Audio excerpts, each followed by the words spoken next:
All right.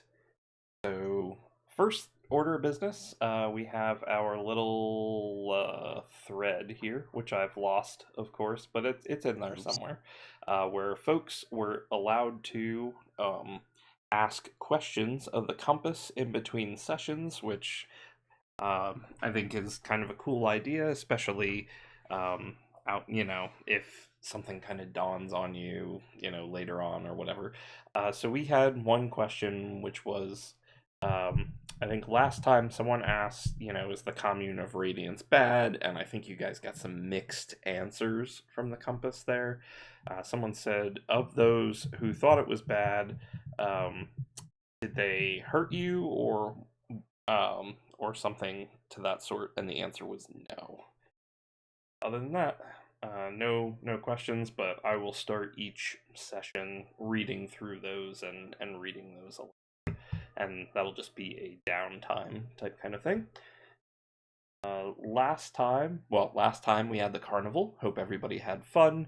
Make sure if you're planning to equip any of that stuff, that's all set up and ready to go. I will not have perfect HP and MP values for characters on my screen. It might be off by a couple HP, but it'll still work okay. Yep. So the time before that, you folks successfully rescued Astrid from the commune and took her to stay at the Denova Keep in the care of Larice, who was Blair's caretaker for a long time. And then you folks started working on trying to find a way out to the ancient haven, which is where you found that um, many of these members of the Commune of Radiance were taking people, or some people were volunteering to go there. I don't think it was made 100% clear what exactly is going on there, but I think you guys will find out tonight. You hired a ship, or rather, a ship was hired for you by the castle of Denova under, false names and everything, so it can't be traced back to them and everything. And on your way over, you folks had your very first travel roll, and of course, something eventful happened on your way over there. You folks ran aground of some coral on your way there, and you all worked together to unstuck your ship. But through a twist of the die roll, I believe it was Blair who rolled a crit on that and an opportunity.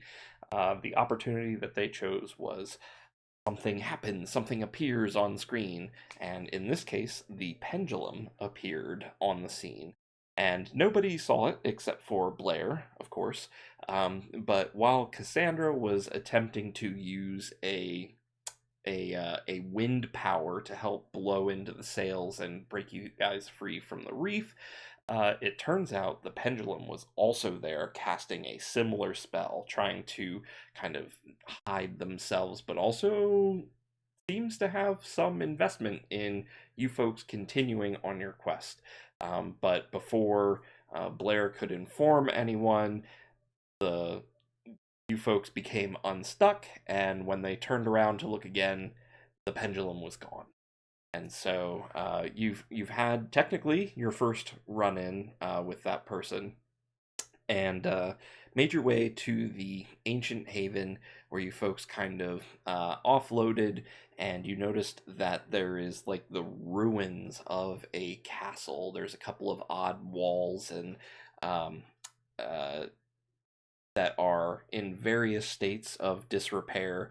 It's clearly something that had been under siege at one point. There's nothing more than 2 stories tall there anymore, and barely any semblance of rooms or anything of the like. It kind of looks like walls here and there.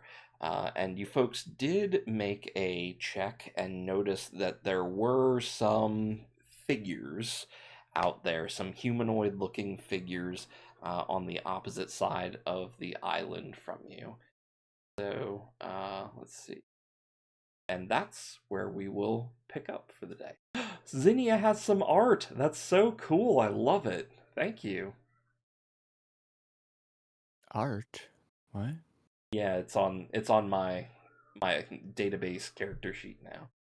So Oh, okay. let me actually, I'm gonna Oh, I see it. I'm gonna Nice. start you folks up with some music to start with here. Go. We're gonna start you out with a GM scene, and so while our heroes have landed on the ancient Haven Island, deep in somewhere inside the ancient haven is faith speaker Margulis and several of his radiant devout around an altar, and there is Tiberius and his wife are present there, and it appears that there are many candles lit, many different people praying and arranged in a very specific fashion. There's chalk lines all over the ground with various symbols, and it appears that some sort of ritual is beginning to take place as you folks land on the island. So I would like everybody to take a Fabula point for that scene, and then the scene turns over to you folks back at the beach. Would I have 2 Fabula tokens then? Because technically when we started the session I had 0. Yes. And Nice. you have a new clock that is on here. Oh, yeah, we need to add to those as well. So let's take care of that. So the commune has begun to grow again.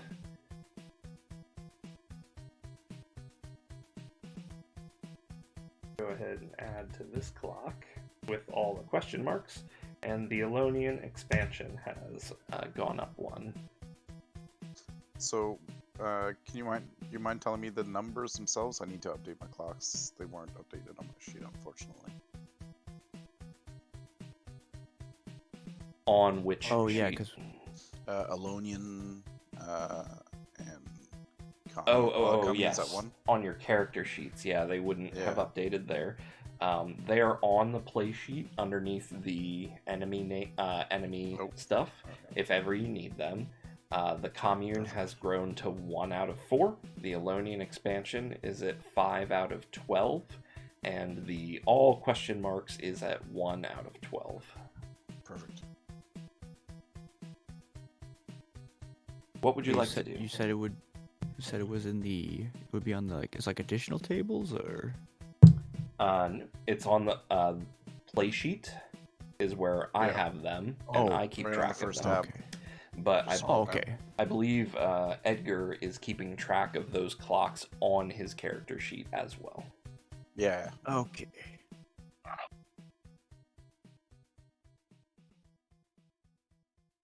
But yeah, I guess we should be, we're out on the outskirts of the fort. We're trying to figure out what we're doing at the moment. Hey, we have an idea. There's people up there.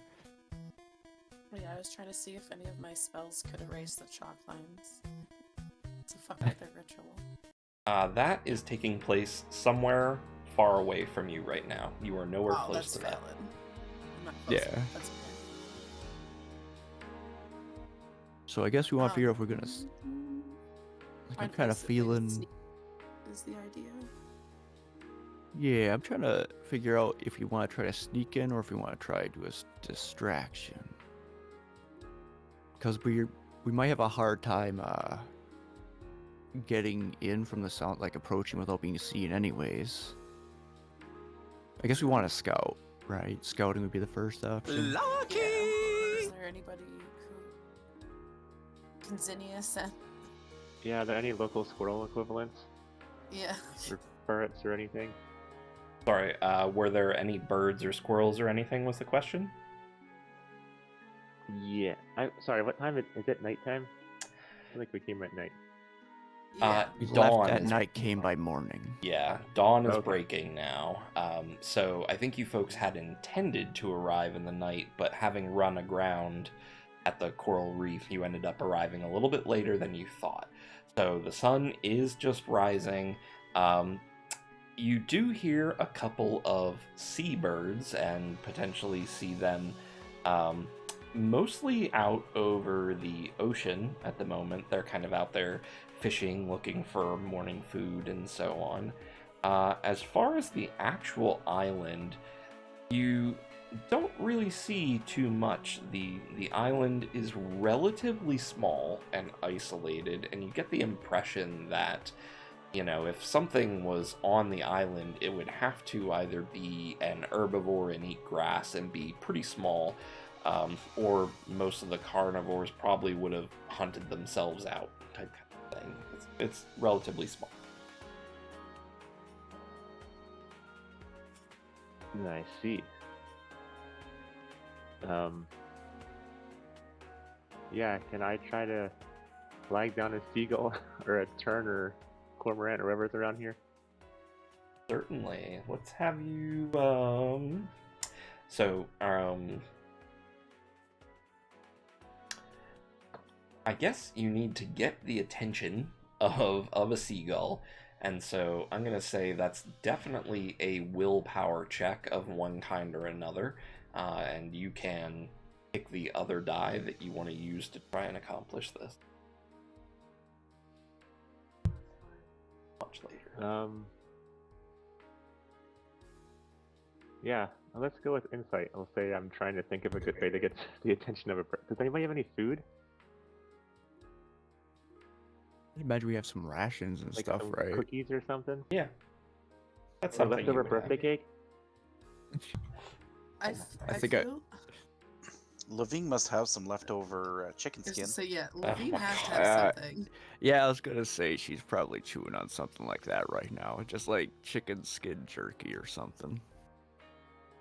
Like it's just a bunch of chicken skin chips. So she's gonna want some chicken skin chips, Zinnia, and she's gonna have that over. That sounds great. And then Zinnia's going to go over closer to the birds and throw some chicken skin chips on the ground, Wait, is that cannibalism? Okay. and then walk away. I mean, birds eat They're not birds. chickens. So. Only if they're It's chickens. racist. Fair. Plus, chickens do eat each other, so. Go ahead and roll insight and willpower. Alright, I don't know where my dice are right now. I'm just gonna go to Yeah, I guess I Random.org. should get mine out. Huh? We got a whoops. A 1. No, wait, is that working? Okay. I rolled a whatever, a crit value, what's that called? A fumble? Yeah. A Two fumble? ones? Okay. Double 1. Oh no. Rough. Such That's not that I what had to wanted. check that the generator was actually working. Okay, well, take yourself a Fabula point, first of all. So you throw some of the chicken skin out, expecting to see maybe some seagulls come and check it out. But unfortunately, what happens is the tide's coming in, and a wave just kind of washes it all out into the ocean. And sorry, you don't really make contact with the sea. My chicken skin chips.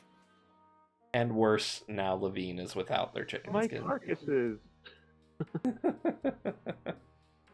Levine drops to her knees and like, you bastards, you blew it up. No. It'll be okay, Levine. Alright, I guess we might have to do actual scouting with our own appendages then, huh? It seems like it. It's worth trying. We should probably send the more dexterous people. I don't know how stealth works in this game as a whole, but would having like martial armor affect that at all? I don't know what the rules are with this So- system. Like, with yeah, that. your armor would be probably kind of loud, but I don't know how that works either. So.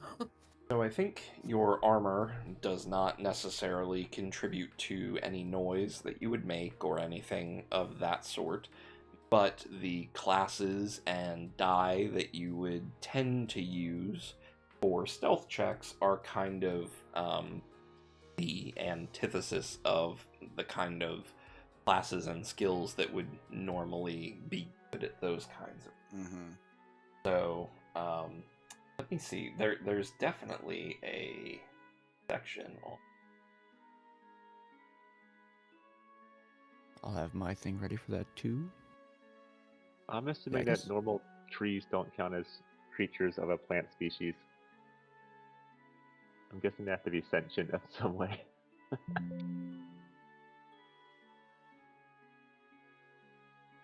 That's the wrong kind of roll.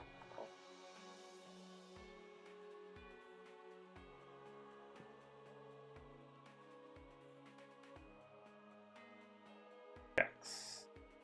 Yeah, I was looking for myself, but I'm having trouble.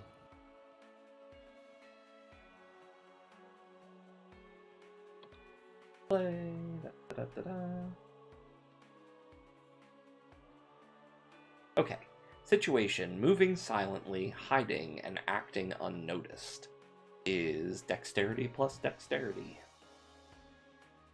Okay, so I'm not terrible at that, but Are you all moving as a group, or is one person scouting, or how are you working on that? I was gonna say we should probably try to send the people with any special skills for that, which I do not have any, or with like a 10 dexterity if possible. That would be me for 10 dexterity. But I guess we do want to also have eyes on it, so insight could be a decent skill to pair with that. We can go up as a pair. Two oh, by me two. and Edgar? Yeah. Yeah. And then Levine and Blair. And then Zinnia That's- can pair up with either group, or... Zinnia's got cat. We're good. Yeah, Zinnia's 2 people, totally able to handle. Actually, Zinnia going by Send the themselves child might. by themselves. That I think would be worse though, because they'd be like, "Why is there a child here?" No, yeah, well that's why it's. Zuna does have a dexterity of 10. Okay. And your insight is high too, isn't it? Jeez. Yeah, that's what I was wondering if Zinnia going by themselves, even though they are a child, and that sounds bad for just most rules of logic. I feel like them getting caught by themselves is less, and them being grilled if they are caught is also less. So I don't know how everyone else feels about that, but I feel less bad about being accused of kidnapping children all the time now that you're like, send in the child. Levine's like, she's stealthy. They're both so stealthy. Anybody opposed to just sending Zinnia on their own? I'm not sending Zinnia by themselves. I don't have to go in very closely because I can just stay back pretty far and Zuna will go. We could Why also don't we all go split. together to like half the distance or whatever until we find it, but like well outside their range. And then Zuna will be happy to sneak up by himself. Because what I'm Well, that's thinking what I was- is, Right, some of Zuna? us... Oh, yeah. For all Well, you I know, was- she said yeah. Yeah. Well, that's the thing I'm wondering too. Are we because we are planning on splitting up, right? We could have Zinnia and Zither go in separate groups for now, if that's okay with the GM and that too. Sure. Well, You folks can do I- whatever you like. I thought more if we wanted to scout it out, everybody else should stay here and only a few people go out, right? Yeah. Yeah, This- yeah, that makes sense. The sneakier folks can make it out there and then come back and let everybody know what we found. Yeah, I think Which then that at that would rate, be like Edgar, Zinnia, and I then, hey? yeah, I would. Well, Blair's not too bad for insight and dex, right? So if anything, at the very least, I know Levine should stay, but.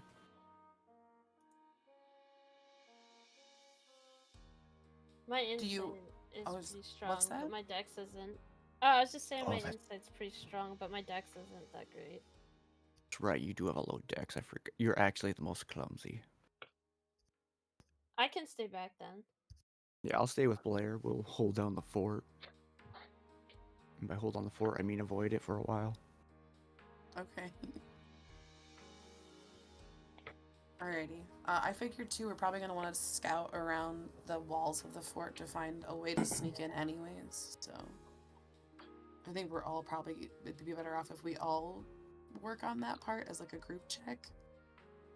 If we're allowed to, and then we can go in to whatever place we found to sneak into.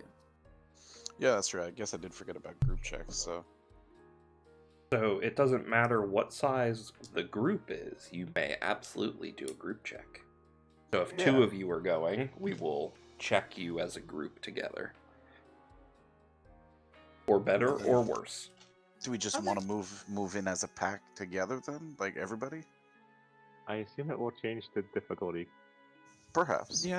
Yeah, we could all work together to do like a group check of scanning the perimeter at least. Because I'm not sure how close. My worry is like we don't want to get close too fast because the visibility, if I recall, is we would have a difficult time approaching without just being spotted. So Yeah, that makes sense. We're probably because like a fort usually has like an open courtyard area when you first walk into it. That's why I was thinking if we found like a hole in the wall someplace, or like some kind of partially dug out tunnel underneath the wall or something like that, we could sneak in through there in like a more covered area. but yeah, I would vote like perimeter check first to see what our best approach would be, and then go from there. That's my general sentiment. And we can do that as a whole group check Alright. too, if everyone Perimeter else check is okay and with that. then make further, because I do think splitting up the group going into this place, because we don't have any way to communicate with each other. That's my biggest worry. Mm-hmm. Like, if we had like a message spell, I'd like just message. It'll be fine, but I can't do that. So You Can I are invent reasonably spells in this certain game, by the way? that your voice would carry enough that somebody could hear you if you shouted loud enough. yeah, But that's- otherwise, that's not a good solution. Perfect. Yeah, that's not That's what I super wanted to secure. hear. That's not a super secure option. bad GM advice 101. Okay, One with so spells you inside. folks are making a group check. Who's the leader?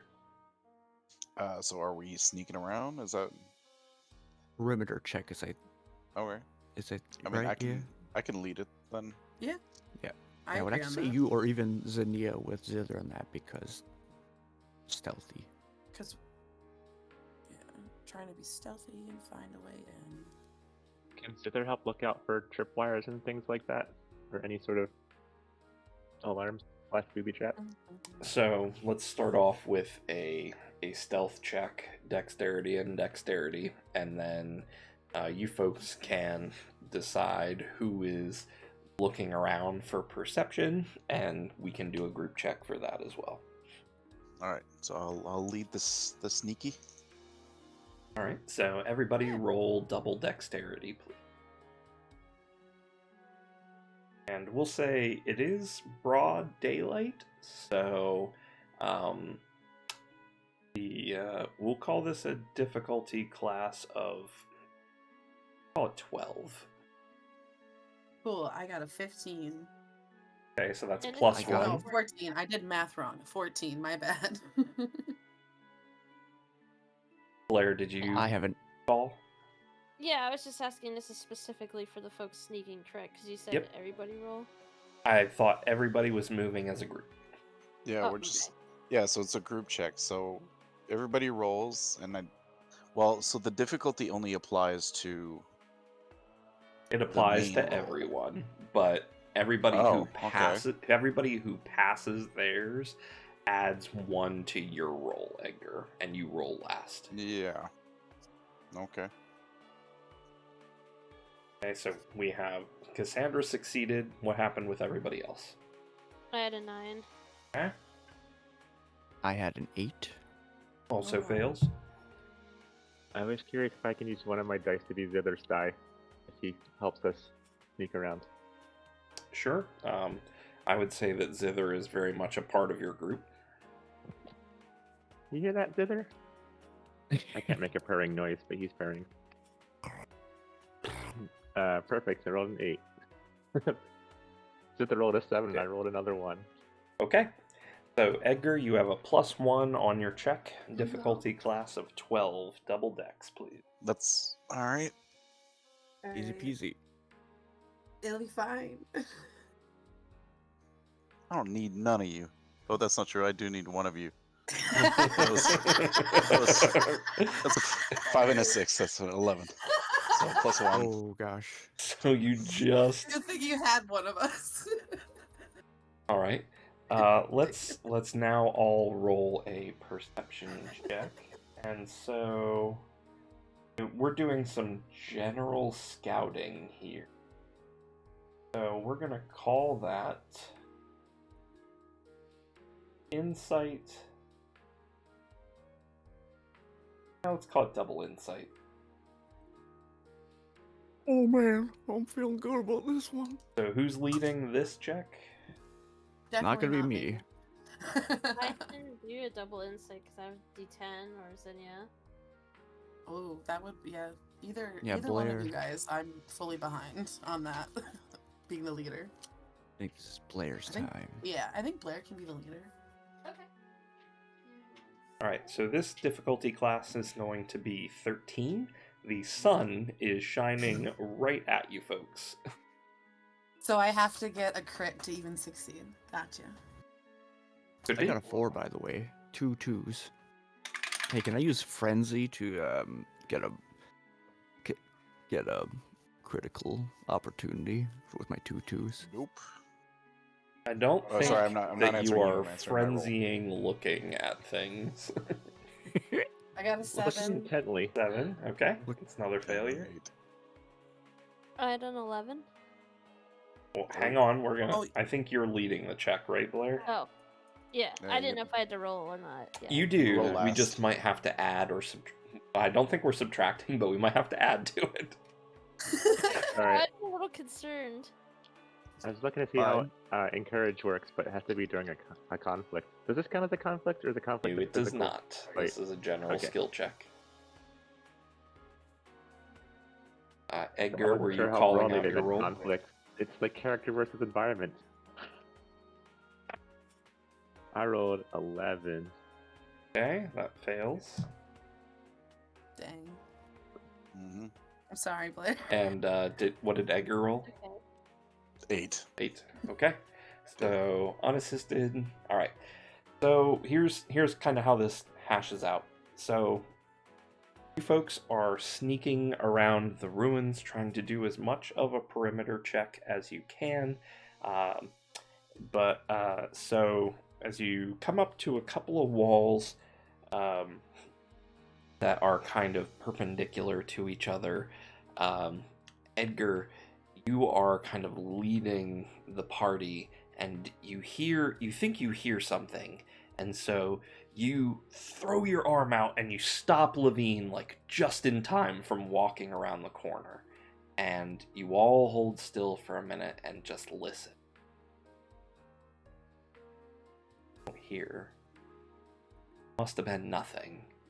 So you guys continue your thorough search around the perimeter, and you've found what you think is probably the entrance to this ancient haven, or a way down, but it is hidden between it's got like a U-shaped set of walls, right? And so you folks have managed to, you notice that it's kind of sunken in, almost like it's going downward.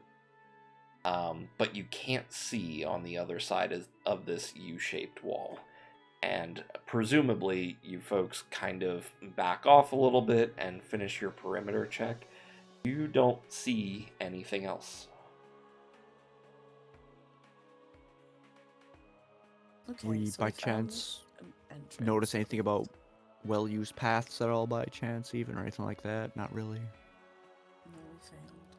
You do notice some footprints near this U-shaped part, this U-shaped set of walls that you've got here, and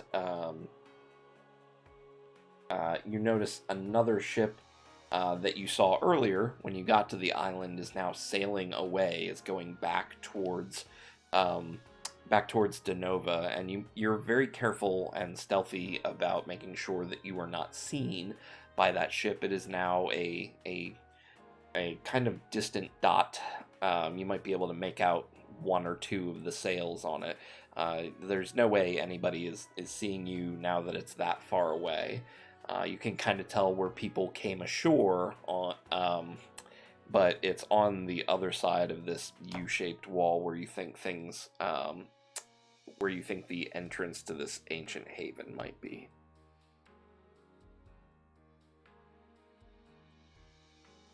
All right, well, I say we walk ahead, and if we're okay with that, I'll just start going towards the doorway. Unless anyone has a better idea, but Levine's ready to No, yeah. March 1st. Yeah, I think that's our only option at this point. Actually, because the compass, I'm gonna pull up the compass. Is it doing anything? Is it just staying still while we're here? It's pointing to north, like it does whenever it's inactive. Okay. If you ask it something, you may get a different response or behavior.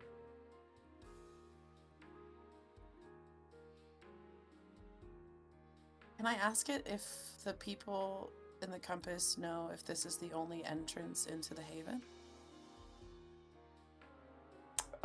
You get a single vibration. Which means yes. Mm-hmm. Okay, so Or what you if there was a presume to be different- yes. But yeah. Yeah, so, or at least from their knowledge, this is the only one. Mm-hmm. Which makes sense, because that's probably how they were brought in. They're not going to be, like, maybe snuck in through something. Do I have anything else I want to know, then? So yeah, I guess just go. Charge ahead. No, maybe not charge, is a bad sneak ahead.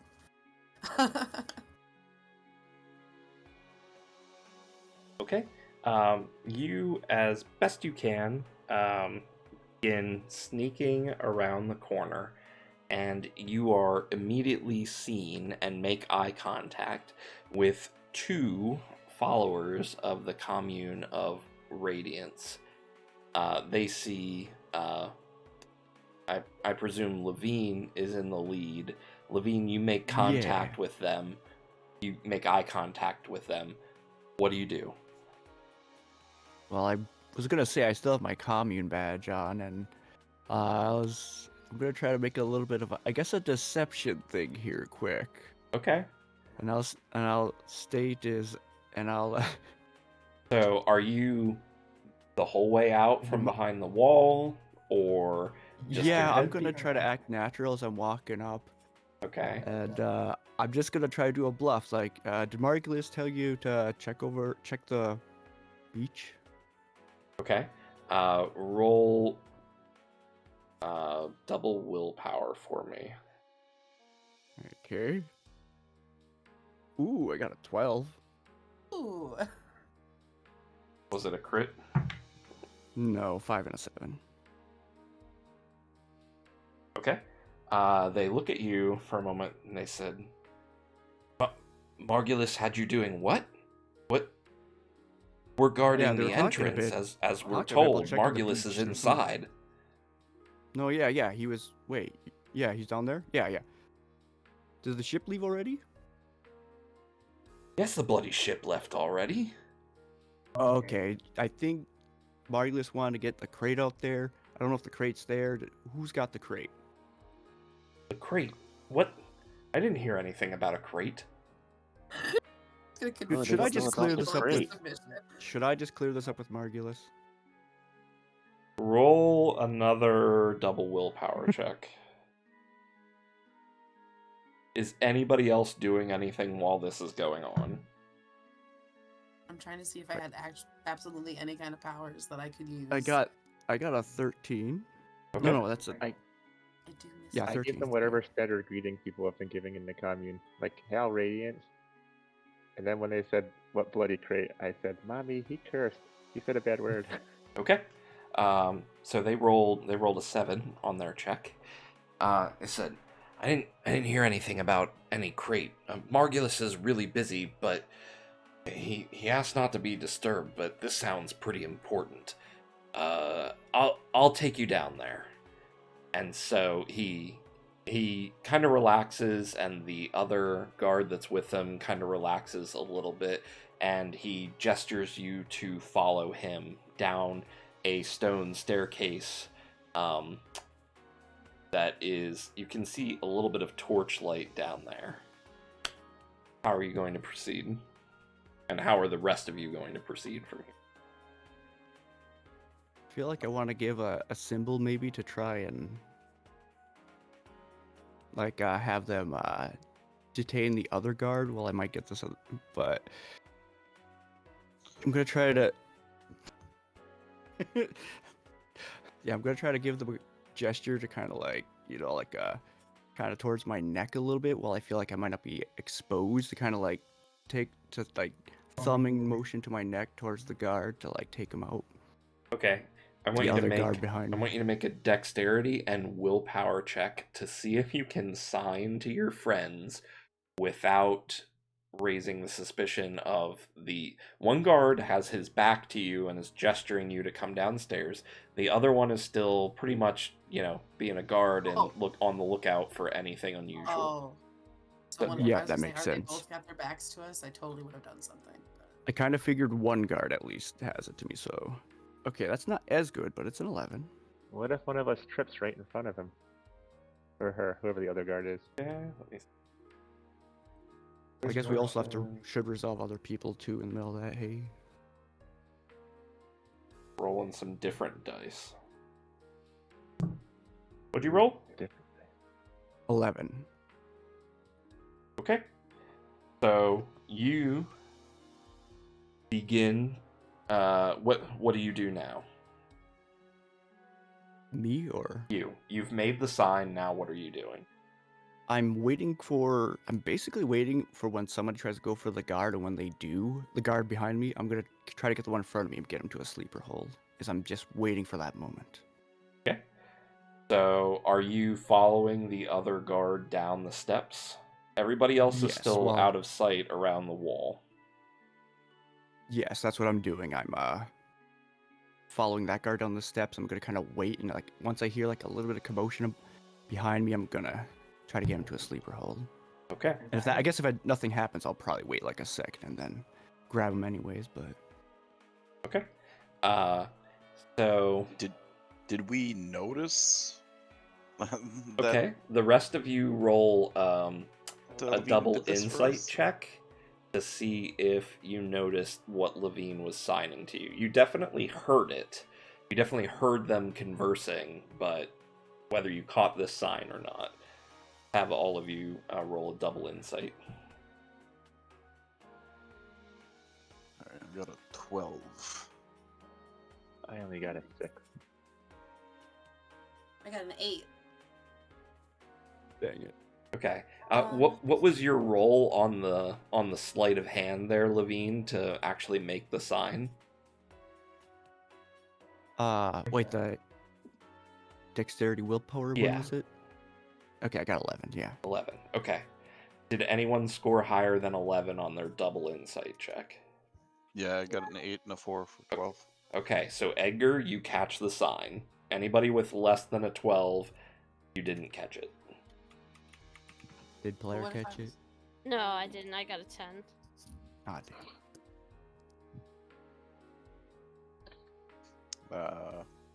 Okay. It's up to you, Edgar. Jeez. So Yeah, I guess it is up to me.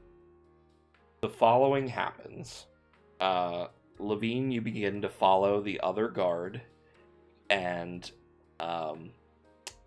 you take your first 2 or 3 steps, clop, clop, clop, down the stone steps, before you hear the guard behind you shout to his friend, "Kill him, he brought friends!"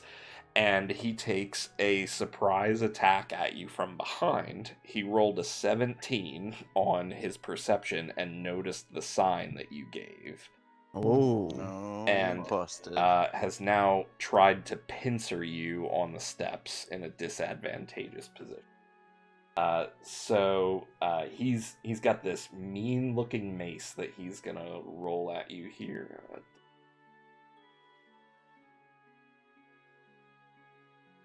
That is a 9 to hit. Oh, I should get out my thing. I don't think that hits though. Okay, so That's a miss here. you hear him shouting and instinctively duck down and make yourself as small as possible, and you hear this whoosh as this mace comes flying by your head. You can hear it ripping through the air and smashing into the stonework on the side with this huge at this point, Edgar, who saw the sign, you may also make an attack before we roll initiative. Oh, alright.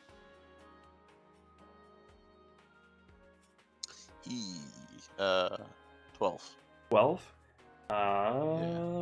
12 hits. Go ahead and roll. What was your damage? Oh, sorry. No, I forgot that my +2, so it's 14. Even better. Damage is 19. Okay. Any element to it? Fire. Okay. So. Or you said 19 damage?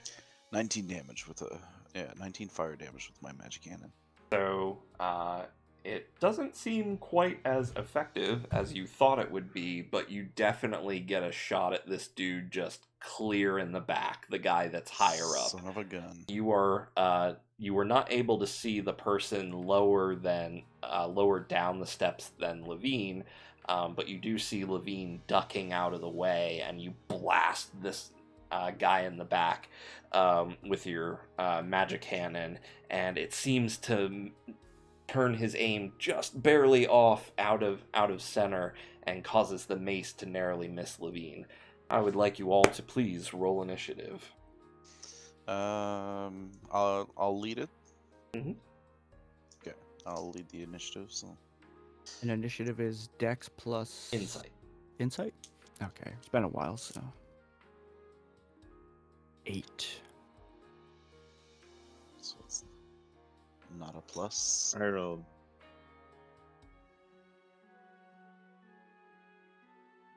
I rolled a 5. 4 with my -2 bonus. Mhm. Yeah, I got a 5 with my -2 bonus. I had a 15. Oh, alright. Jesus. So that's just +1 then? I think so. I can't remember how initiative works. It's like a group check. Yeah, but I wasn't sure Yeah, what the it has DC been a was while. supposed to be. Oh, I guess the Well, DC is our initiative, which is 10, so yes. Yeah, I think the DC of the helpers is always supposed to be 10 Yeah. for everything. It's just the DC of the final check. Yeah. And then it's, I guess, a contested. So I'm just rolling 12s nonstop. I got another 12 Okay. plus 2, plus 1 for my initiative, All right. and plus then 1 for the party will go first. All right, so I could try to enrage someone quick, just if anybody's okay with that, or if anyone has a better plan. go. You go have the for it. initiative, buddy. These guys are at the top of the stairs, right? So One of them's at the top of the stairs. The other yeah, one's the four of walking you down the are stairs. at kind of this U-shaped opening, the top of this U, kind of barricading these people in here. There's one of these radiant devout with their back to you attacking Levine. Levine is ducking a couple steps down, and there's another radiant devout a little bit further in than Levine, probably about maybe 8 or 10 steps down, who has now turned around and drawn their weapon. So now Ventus doesn't say I can do this. But I feel like if you're hit by a wind spell when you're by some stairs, Oh, absolutely. you're gonna go for a little tumble. I love it. So that's actually, I'd like to do Ventus on both of them, or with maybe just the one that's in front of Levine. I'll just do it on that one. Because I don't necessarily want to risk Do the it. other one tumbling into Levine and causing. I know Levine doesn't care, but I do. Okay. Go ahead and roll a spell attack. Okay. I'm gonna really quick make sure I mark off my MP before I forget. And my spell attack is it insight and willpower, right? Yes, I believe for elementalist spells. Okay. I need to figure out a way I can raise these up for stats. Is that a thing we can do?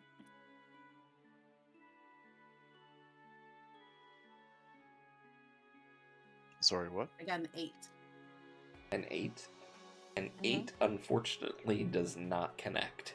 And so Oh. you focus this energy into a gust of wind, but unfortunately most of the power of that Ventus spell is kind of absorbed by the walls and the structure around this staircase, and you do see this. If this gentleman had hair, he's bald, but if he had hair, you would see it kind of blast in the wind as it went by, but it is otherwise passes him unharmed. So the Knocks off his toupee. yeah yeah.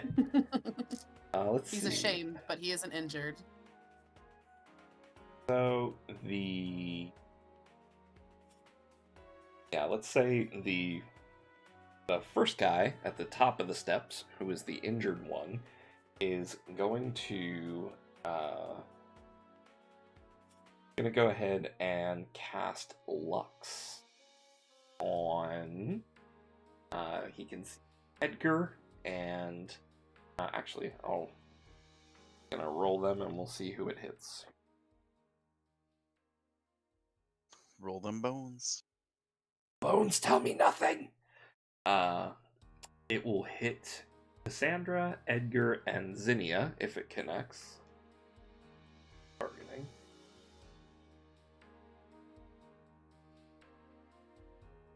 Oh, it's magic. Yes. Rolled a 7. Oh, you missed. Miss, and another miss, I think. Yeah, it would make sense, huh?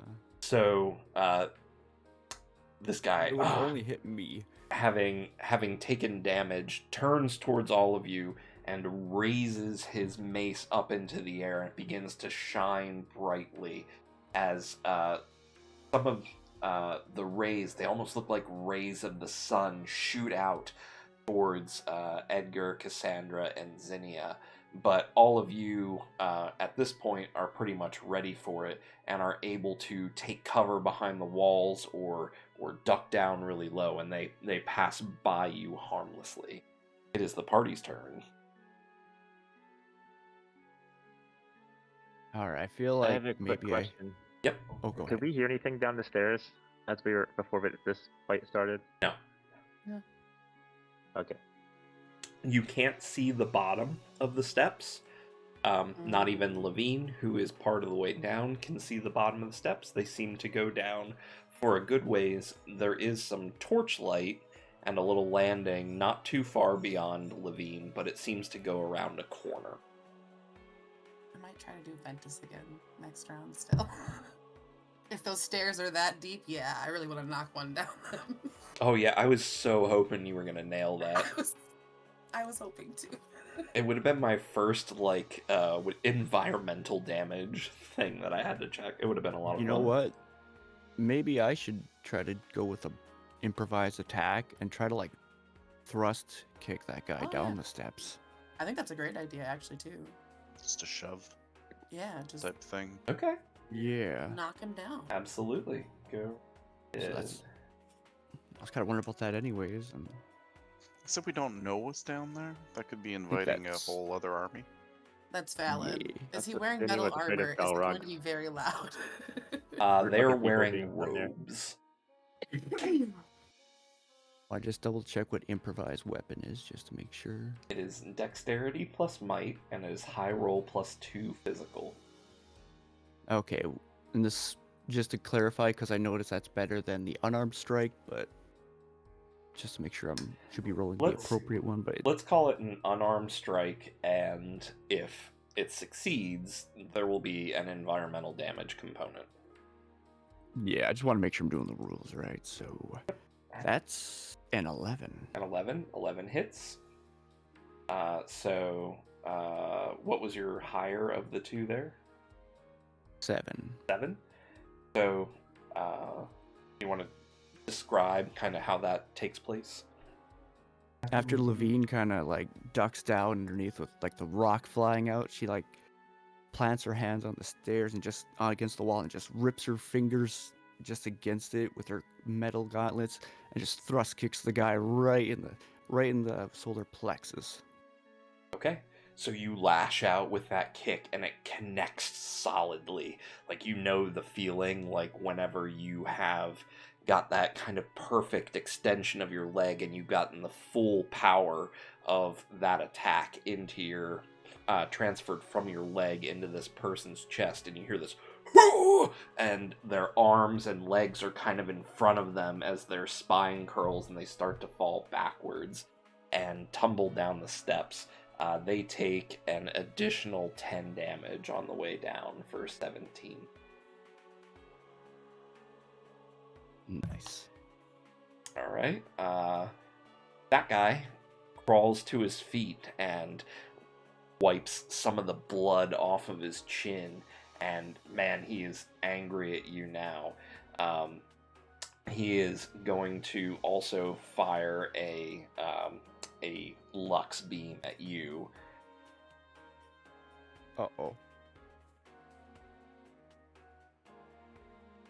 Lux beam sounds like a Pokemon. That is a 12 to hit. That's a hit. Okay. So you take... Is that right? You take 22 light damage. Good grief. Okay. And it is the party's turn.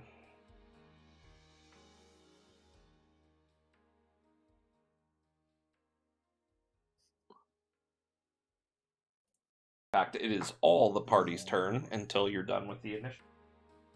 Oh, nice. I'll go take a potty break while you guys figure that out. I think it's only Blair and Zinnia that have to go now. Or did Ed? That Because sounds no, right. Edgar too. Yeah, Edgar hasn't done it yet. I forgot because you attacked before initiative. Yeah.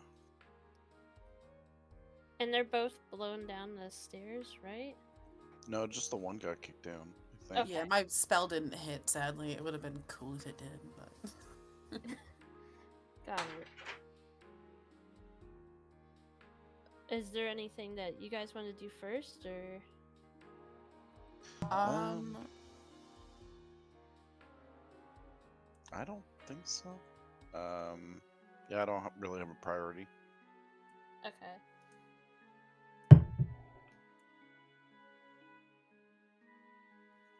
I don't have anything special planned. Yeah, I'm like, So it sounded like the person that got knocked down is still pretty close by. So, Is that right? he's down at the base of the steps currently.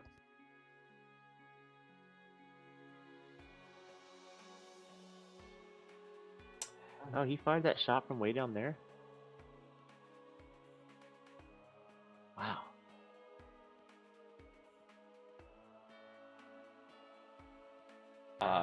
Yep, he's just down on a little landing down there. He's probably about 25 feet away from the top of the steps down there. Okay. Does Zeta have enough time to leap at his face while he's on the ground? Or do you, I guess he said he got up. This is not a game. It's not grid-based combat, so as long as you there's no can reach distance. someone, you're good to go. And nobody's flying, so you're pretty good. Alright. Zeta's just gonna leap down at this person that just hurt his friend and Okay, wipe at his face with some claws. roll an attack.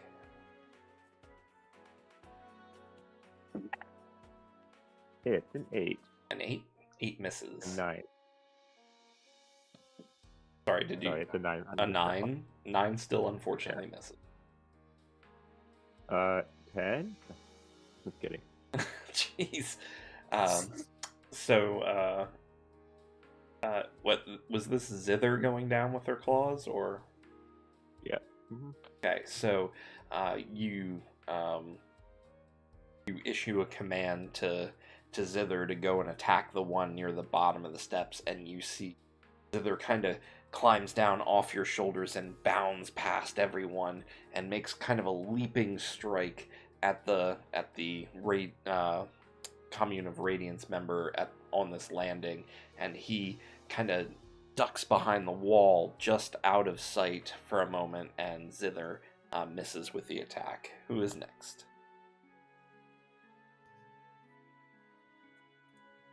I guess I can go next. So noticing that my weapon was kind of ineffective against him, I'm just gonna experiment, and I'm gonna take a shot at the other guy with the same weapon to see if it feels as ineffective, Okay. and if that's a pattern I should be worried about. Okay. So you're aiming at the guy down the steps. Correct. Okay. Go ahead and roll an attack. 11. 11 hits. Okay.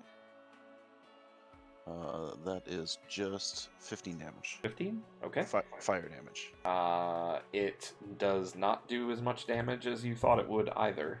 It seemed. So you want to kind of take a stab at describing how Edgar lines up that shot and everything? So I probably run up to the top of the stairs, and then I just like kind of like aim down towards that guy and just try to shoot him square in the chest, like in this, basically aiming exactly how I shot the other guy, just because I'm trying to recreate the experiment as close as I could. Okay. Roll in a double insight check for me, if you would, please. Oh, sure. Where's my other D8? There it is. 10. 10. Okay. You notice that whenever the shot connects, that there's this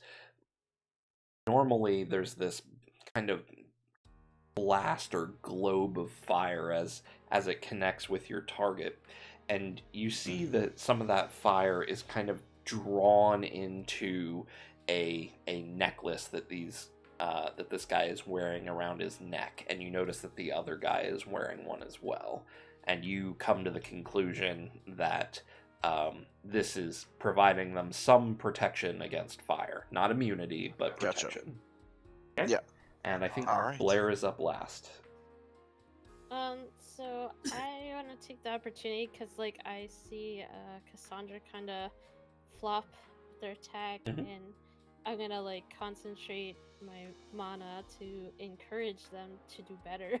Okay. What do you say to encourage better, them to do Cassandra. better?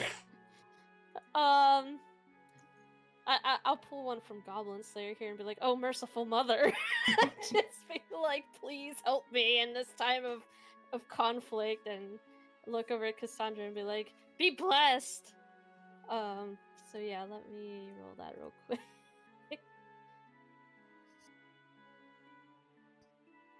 Sorry, I'm just double checking. It's real quick. I don't even know what's happening. Like, I don't know what this You does. are being encouraged. It's gonna increase the dice, like one of your Okay. die size for your next attack, I think. Yeah. You can pick like Dex, like whatever spell you want. During conflict, you may use an action, spend 5 mind points. Choose another creature that can hear and understand you. That creature recovers SL by 5 hit points, and choose Dexterity, Insight, Might, or Willpower. They treat the chosen attribute as being 1 die size higher, up to a maximum of D12, until it's Okay. the next turn. Do I have to choose now, or can I pick later? You should choose now because it may affect your defenses and so on as well. Okay, I'll raise my insight then to a D8 from a D6. And that's it for me. Thank you. Yeah.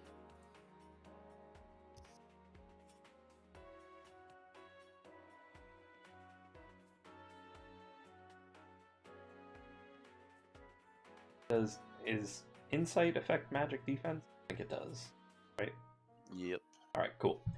Let's see. Back to the top of the round, and I believe the party moves first, so you folks are good to go take another round, take another turn. But after this, my NPCs will be up again. Okay, so because I can do ritual magic as an elementalist, but I thought like these ritual spells take a while, right? Is that how that works? Yes. Usually. Yeah, because like that makes sense. So like if I wanted to do a ritual spell in battle, that wouldn't be a good idea, probably. Not unless you were trying to, like, nuke the island or something to try and Okay. you know. I That mean, would probably take a little setup, yeah. That could be a solution if it comes to it. I mean, you could just pay me so I can make some sleep potions. Oh, that's fair. I You have a can little do bit. it. Yes. Mhm. Just like throw them at people. Improvised weapon. Just fuck it. Anyways. That would be fun gonna- though, as like a magic user, to have like random things you can throw at people and they're like, what the hell just happened? Was that a spell? You're like, no. That's how I imagine a witch would fight. They just have potions they keep Mhm. throwing. So, That's I was what gonna thought say it'd be though, fun. I have an idea for what I might want to do for an attack if nobody else has a Sleep suggestion. gas. Get good. Sleep gas. Yeah, you can Yep, it is the party's turn, so you folks are up. Alright, I'm gonna, after I get knocked, like I'm staggering forward, and then I get knocked back into the stairs with a blast of light that just sears my nostrils. I want to do a 6 surfboard down with my sword. I'm gonna whip it out and dive at that. Just propel myself down the steps to aim myself at that guy. So, Go for it. Roll an attack. so not used to rolling attacks. I know we did it last time, but still rusty. I think this is right. Okay, that's only a 9. 9 unfortunately misses. So you pull out your sword and you get it underneath you, and mostly keep your balance. You stay nice and low as you start coasting down the steps, and you start to pick up speed, but it's just a little bit too much. And when you try to jump and pull the sword around, both the Radiant Devout and Zither both kind of see you, and both of their pupils get huge as this giant sword comes swinging down, and just a whole bunch of rocks go flying, and you've made this huge cut into this stone floor on this landing. But unfortunately, nobody's injured in the process, fortunately. And so, actually, the Radiant Devout that is immediately next to you is going to take that opportunity to try and hit you with their mace while you are otherwise occupied here. And that is an 8 to hit. It doesn't hit. Okay. So you guys are fighting in these close quarters, and he tries to bring the mace down on you, but unfortunately just like contacts the ceiling. It's just a little bit too low, and you see it coming, and all the momentum is gone, and you're able to kind of pull your sword out and kind of parry it or deflect it a little bit, and you take no significant damage. It is the party's turn again. I'm gonna drop the stairs all around us. You're gonna drop the stairs? What? At this rate, yeah, we're gonna Oh, cave with the this place damage? in. That's fair. We're just bashing the stairs. So Well, much. you're down on a landing now, and this landing, I would say, is probably 6 feet by 6 feet, roughly. And so behind you is the steps going up and out where everyone else is, and immediately to your left is this Radiant Devout, and more stairs going down. Checks out.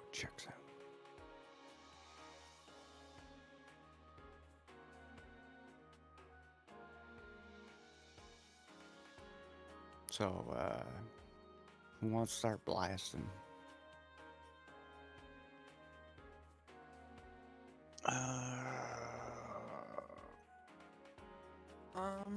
I'm trying to think of what I should do first. I can blast. If you have a thing ready to go, you can go, Zinnia. Yeah, if you I want to do. blast. I got a blast ready to go. All right, what do you It's called got? Shadow Wing. Okay. I learned it from somewhere. You know something to know about that. So I just start. You kind of see dark shadows kind of leap out from behind my shoulders with kind of like back wings, but bat wings and back wings, both, but made out of kind of shadows. And I'm just gonna aim at that guy at the steps again. That The guy at the Almost, top of the steps, her. or the one down by Levine and Zither? the one by Levine and Slither. Okay, go for it.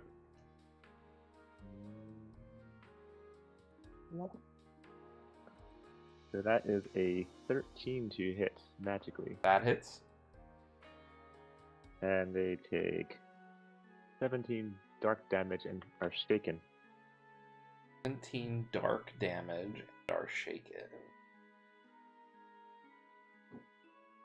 And of course, they're weak against dark magic, I'm assuming. Of course.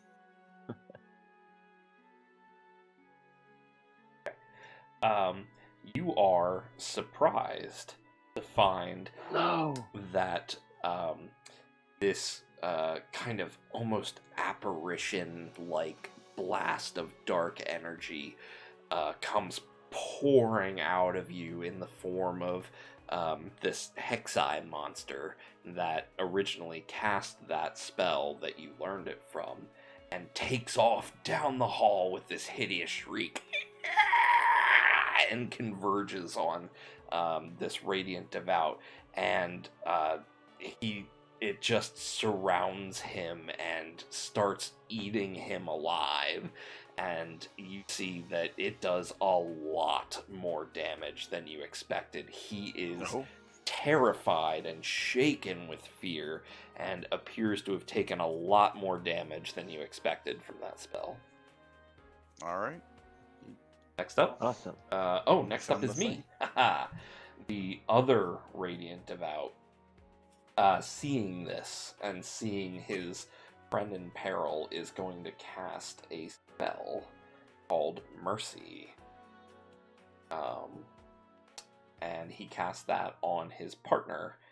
So anytime, until that spell ends, any target that would be incapacitated is left with 1 hit point. Next up.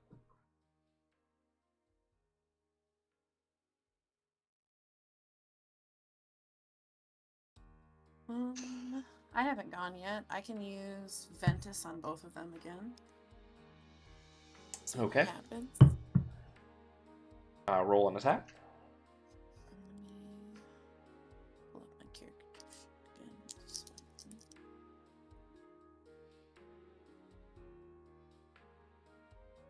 And don't forget your insight is a d8. Mm-hmm. Yeah, I had my dice ready since it was because I was like, I'm just gonna do a spell next time. I just wasn't sure which I should go for again. But Okay. it didn't seem like fire damage did much to them though when Edgar did it, so that's why I was gonna go with Mhm. Ventus. Roll them up.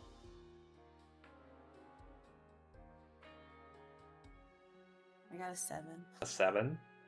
I missed again. Yep. For whatever reason, trying to cast these wind spells into these confined spaces, you can't quite find the right, I don't know, like the right tone or the right type of force to use to actually get the wind carry correctly down this hallway. It keeps wanting to, like you're trying to slam a screen door type kind of thing. It keeps kind of recoiling and won't go down in there. So unfortunately, those attacks miss. But it is the party's turn until we get to the top of the order again. I think we still have Blair and Edgar. Yeah. I'm still trying to figure out what I'm doing. All right. So I think Edgar's probably gonna have to spend some item points, and as he does, his magic cannon kind of falls apart, and he quickly reassembles it a little different, Mhm. and recreated it so it's a ice cannon. Cool. And that's my turn. All right. Blair, your turn. The one that wasn't attacked by a shadowy monster. Mhm. Are they like within hearing range and stuff still? Oh yeah. All of you, other than Zither and Levine, are pretty much at the top of the steps, looking down, with that guy right in front of you. And the only thing that happened is he took a blast in the back from Edgar early on. That didn't really seem to do that much. He's pretty healthy. That other dude, he ain't looking so good. Getting kicked down the stairs will do that to a person. Maybe I think I'm gonna have Blair encourage Levine as well on this turn, to try to be like, wishful mother, please help us again, and just buff Levine where I can. Smash skulls, guard it. Yes. Okay. And I think you recover a little bit of HP with that too, right?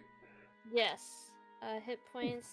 That creature recovers SL by 5. So how Yeah, many so what's your skill skill points do level? you have in Encourage? Hold on. I have 1. Okay. So you So get 5 5. HP, Levine. Nice. I'm healthy. Alright. Top of the queue again, and it's the party's turn. Mind if I go first? Go for it. Go ahead. All right. I'm gonna go back to the top of the stairs, aim for the guy that was at the bottom, and gonna fire a little grappling hook at him.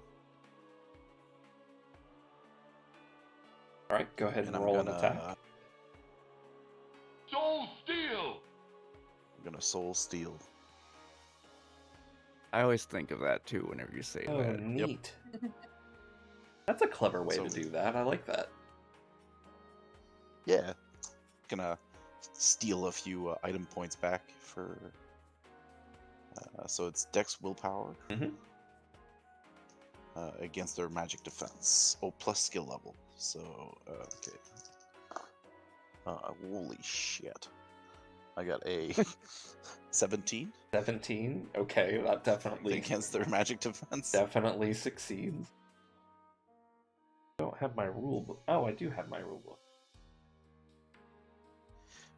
If they're elite or champion, I get a soul treasure. If they are not, then I hold on. Oh, if I succeed, the target. If I succeed and the target is a soldier, I recover inventory points. Okay. And how many skill points do you have in Soul Steel? 2. Okay. You get 2 inventory points back. Perfect. Awesome. Right. All right, you may now kill him. He has served his purpose. Technically, that's the enemy's turn, right? Because we're at the top of the order. Yes, it is now Yes. the enemy Okay. turn.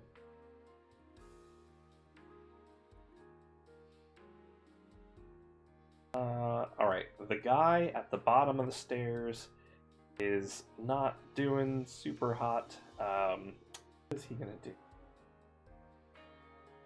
He is going to cast being- Awaken on Padre here, which costs him some mind points, but raises the die size of this other dude's, let's say, insight by 1 die size.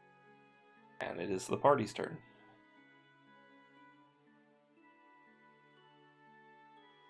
I'm ready to finish this guy, but I can wait. Oh yeah, I should have said with die size I increased, right? Mhm. Yeah, I was gonna say just say might. I don't think it's gonna affect anything, but Alright, so what are you doing? Or what is the next person in line doing? Cassandra wanted to do something new. I mean, I can attack the guy that's barely injured with an elemental weapon and do electricity on it Okay, for the damage type. go ahead and roll an Or attack. bolt, I suppose is what it's called. But that should be dexterity and willpower. Yeah.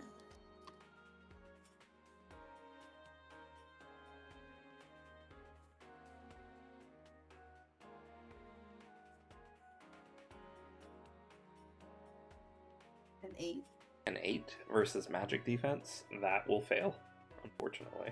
Oh, it's their physical defense if I'm using, isn't it? If I'm using elemental weapon with my spear or no? Mhm. It would still Yep. fail. Oh, okay. I just wasn't sure if it was which one it actually. Just wanted to clarify for future reference. You're good. All right. So this, you said it was an ice attack, Oh, Lightning, I think, right? lightning. yeah, Yeah, lightning. it was lightning. Ah, I see. Okay. So, you raise your spear up and kind of channel some electrical energy into it and sort of thrust it out in this guy's general direction. But unfortunately, he's got just a little bit too much cover down there, and it crackles against the wall ineffectively. The other Radiant Devout is going to take his turn, seeing the dire situation that they're in and getting the boon from his compatriot. He's going to go ahead and roll an attack against. Going to charge down the steps and try and get Levine in the back here.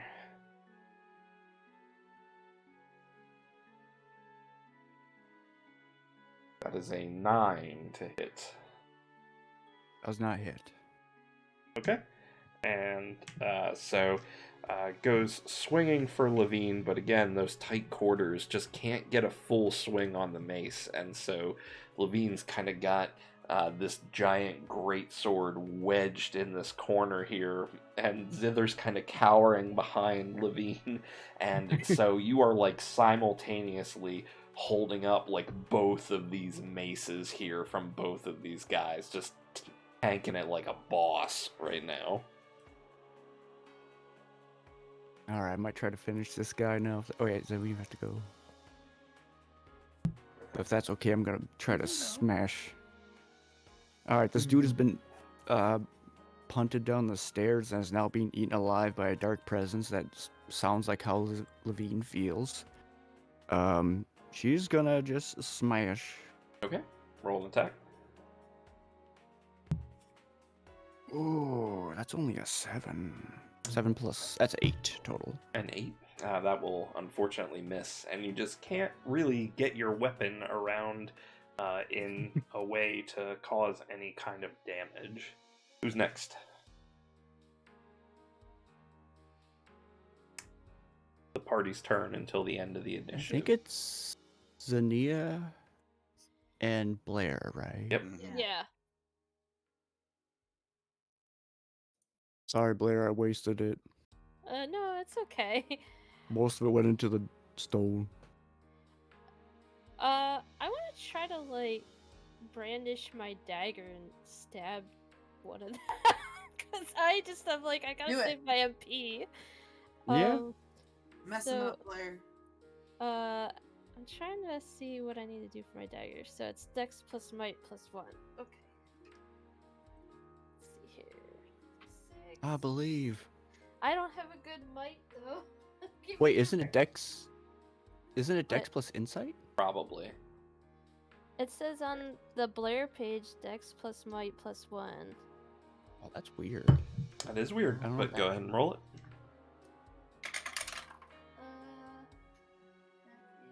That is a 9. 9. 9 Yeah. is unfortunately going to miss. You raise the dagger up and go charging down the steps, and now everybody's just kind of this body mass that can't really move their weapons too effectively. It's turning into like a bad Twister game down there. So much dirt and stone getting kicked up. Zinnia?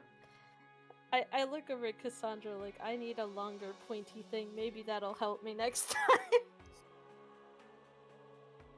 Alright, so Zinnia is just gonna pick up her book, like she's gonna run in and smash the guy over the head, but then sort of takes a second look when she sees how chaotic it is down there.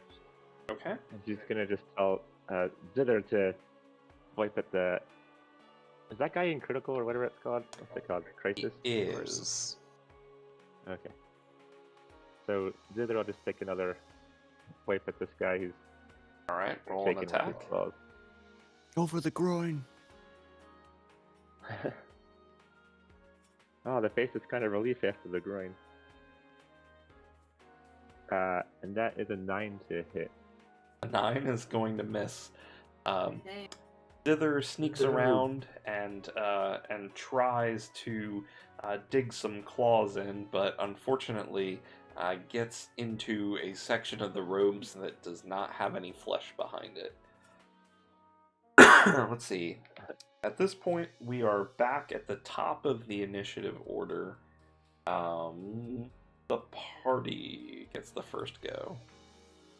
Alright, I want to smash this guy. This guy's getting smashed. Sound good. Okay, roll an attack. I am down on my die size, but I'm feeling up in momentum. And both Hey, I got a 9. both Cassandra and Levine, your die sizes have gone back to normal. Yeah, yeah. A I 9 did not unfortunately help. does not hit. You can't leverage that sword around to get anybody with some pokey there. It's too narrow in here. Yeah. I want to do breach. It Well, is it's their turn not your first. turn yet, Oh, but it's not your turn. Oh yeah, yeah. your turn. And then if I can go next, I want to do breach on somebody, so maybe we can break their armor and actually hit somebody. okay. So both of the guys are at the bottom of the steps, but the guy who's more around the corner, he uses his turn to shout into the darkness. We could use a little help up here. Is there anyone down there? We need assistance. And that's his turn, and he's just trying to keep Levine pinned at the moment. It is the party's turn. Yeah, I'm going to use breach on the dude who's less injured. The guy who's less injured. All right, roll it. So I figured we need to hit him more than the other one at this point. Where's the other? Oh, I should just type that.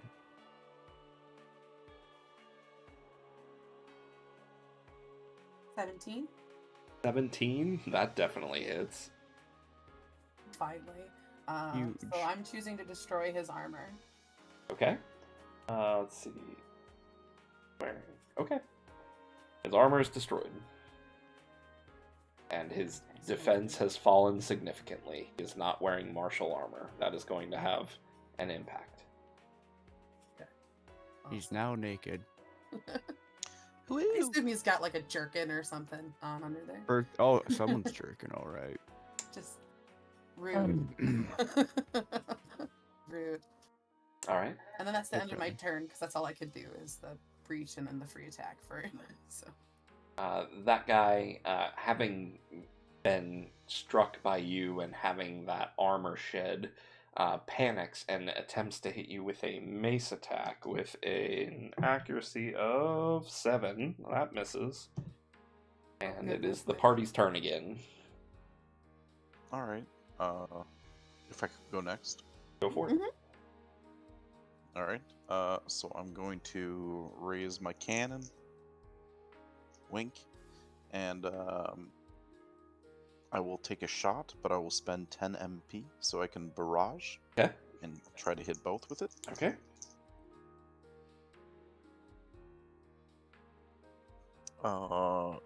That is a crit. 6 and 6. Nice. Ooh. Okay. So that definitely Or hits opportunity. both targets for starters. So what is the damage?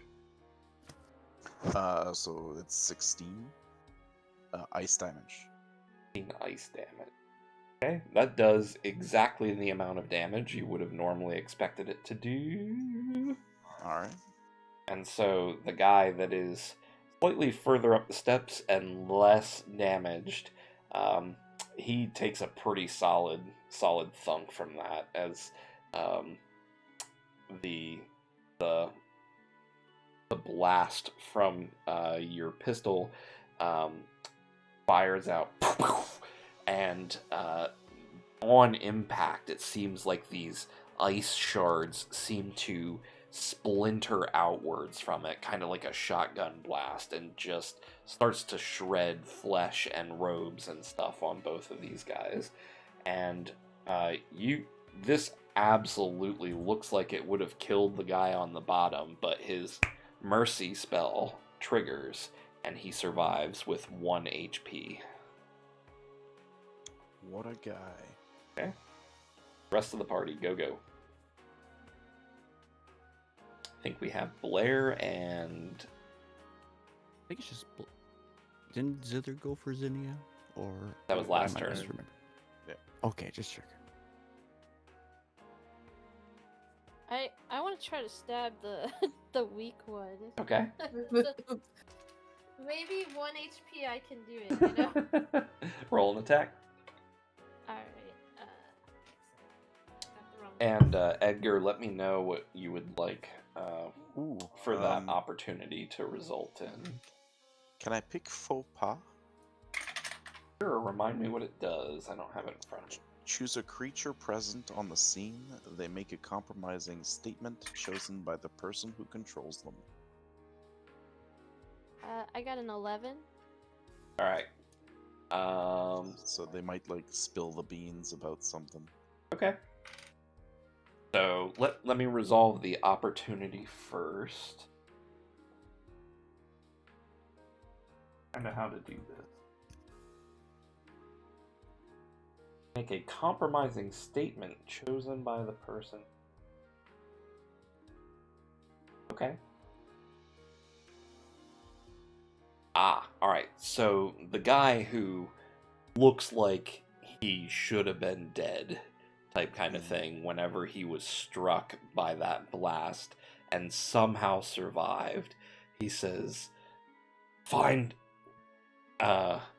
you must get Margulis. He's behind the fireplace in his study. Go get him from the ritual. Tell him to save my soul," type kind of thing. So, very compromising statement. Alright. Wait, what would. Is he saying that what- to us? He's saying that out The loud other guy. to the Oh, other okay. Radiant Devout member that is there, who looks at Okay. him and is like, "You fool, you've given away our plans!" You know, type kind of thing. Right. And at this point, Blair just gets this kind of inspiration from this guy totally giving it away and is like, well, his usefulness is ended, and you kind of like flip the dagger in your hand and just chuck it, and it hits this guy square in the head. He is done. And so Isn't the isn't Dang, that Blair. new dagger? Isn't that multi? What do you mean multi? I thought that was the thing with that new dagger you got. I had the horse thing. I didn't have a Yeah, dagger. you and the Oh. dagger, Edgar? Oh, did Yeah. I? I thought I gave it to. Oh, all right. Oh, maybe you. Oh, maybe you we might didn't have. clarify that you gave it away at the time or something. All right. I may still have it. Okay. Yeah, I'm just using a steel dagger, so. All right, never mind. okay. My bad. But yeah, I have that Pikachu O face after the daggers. Like, this is Blair's first kill, obviously, too. So Oh yeah, Yeah. Blair's never killed She's anyone before. Barely used her dagger as it is, so. yeah, so Blair's just like, oh. I mean, I guess you do have the option of whether you. I mean, it was a good throw. You can have the blade go in, or you can have the hilt strike him in the head hard enough to knock him out and completely incapacitate him. It's your choice. That's tough. Yeah. Let me just roll that. Dice give me a good choice. Yeah. Odds the he dice decide. dies, even he gets hilted. Let's see. Oh, he got hilted. It's a 6. Okay, I'm down for that too. So sorry, The what? drama of Blair killing somebody would have been fun to do. That would have been tasty. Yeah. It would have been Yeah. good. So the result was the hilt hit. Okay, good to know. Who's next? I think we just have Zinnia left in the order. Yep. Okay. Yeah. So she's gonna take advantage of the fact that the dude that's further back, who's stunned, and since she has her thick textbook in her hand, she's gonna wallop him upside the head. She's probably like I guess, even though she's a couple steps up, she's probably shorter than him, so they're probably about even level. Mhm. Anyway, swamp. All right, roll an attack.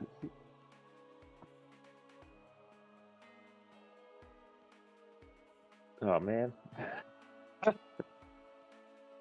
Oh, I have to get about it. I got excited because at first I thought I rolled a 20, but that's my percentile die, so I rolled a 3.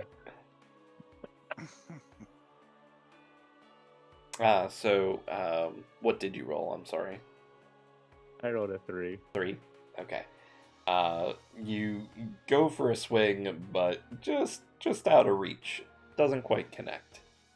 Top of the order. You folks have the first action. And I try to choke slam this guy. I don't think I should choke slam him, but Well, I mean, you can attack him. If you want to. I do kind of want to choke slam him, but I should just do a normal attack. Okay, go ahead. Do a normal attack. I should stop rolling in general. I got a 7. Okay. That unfortunately misses. Even I was so deceptive. Didn't I break but- his armor? Does... Oh, He might have a D8 for a dex, so like if he has that, then it's. That's fair, but I did break the armor. of the yes, you person who did, had the and most thank you health. for the reminder. But let me check and see what he is Mhm. wearing here. So my 3 probably hit then. Forgot about that. Yeah. Yeah. The guy has a D2 on his dexterity. Yeah, unfortunately, a 7 just misses on this one. Okay. Yeah, I figured that's gonna be the case. Okay. Let's see. So this guy sees this dagger and ping this guy and his friend in the head, who just kind of like spins and starts rolling down the steps and everything. And he turns his attention towards Blair and attempts to make a crushing mace attack against them.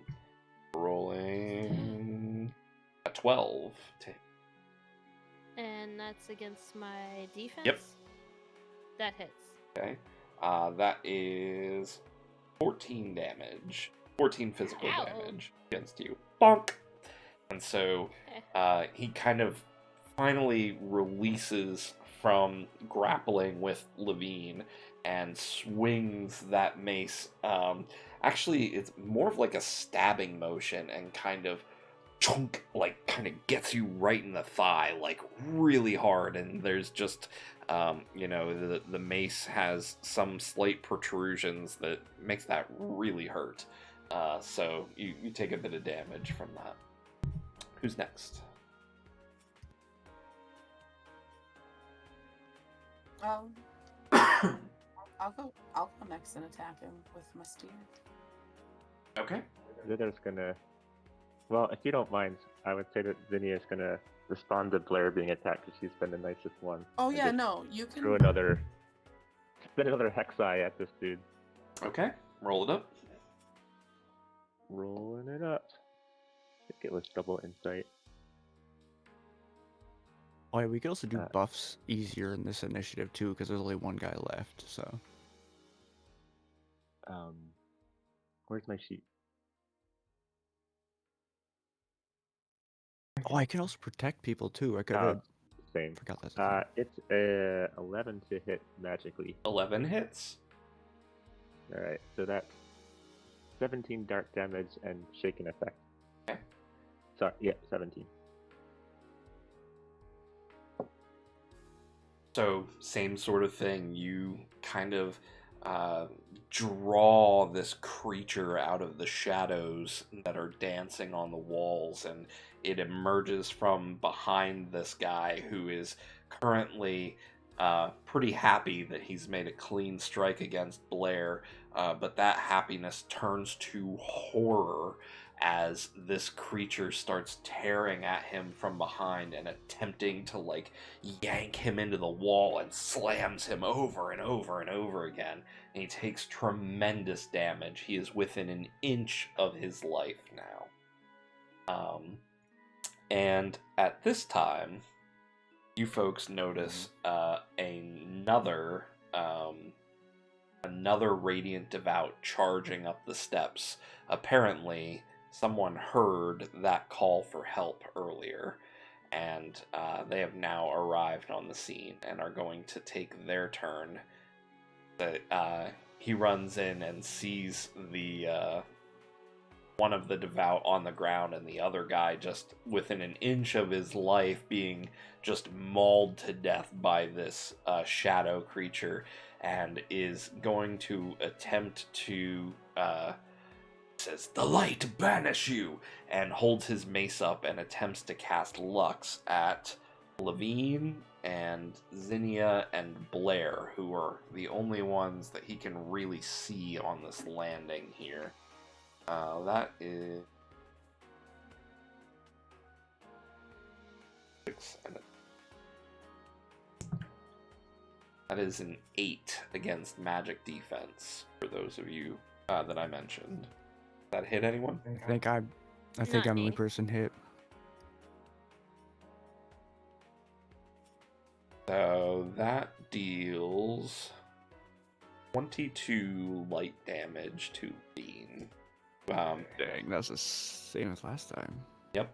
So this holy radiant energy just kind of sparks out and shoots some rays at all of you, and the shadowy creature that is attacking this other member kind of hides from the light and disappears with no shadows left to hide in.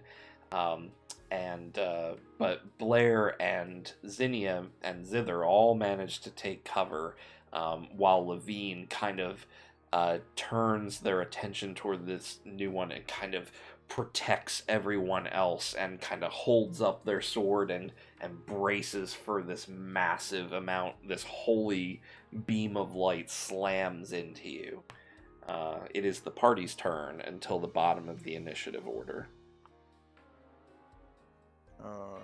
Who still has to go? S- I think went, I and I went. think it was I and Zinnia, right? And then Blair. So it's Yeah. Cassandra and Edgar?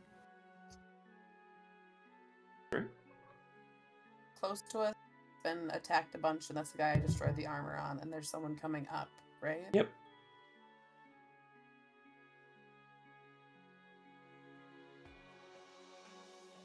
Do you have an attack you want to do first, Edgar? I mean, yes and no.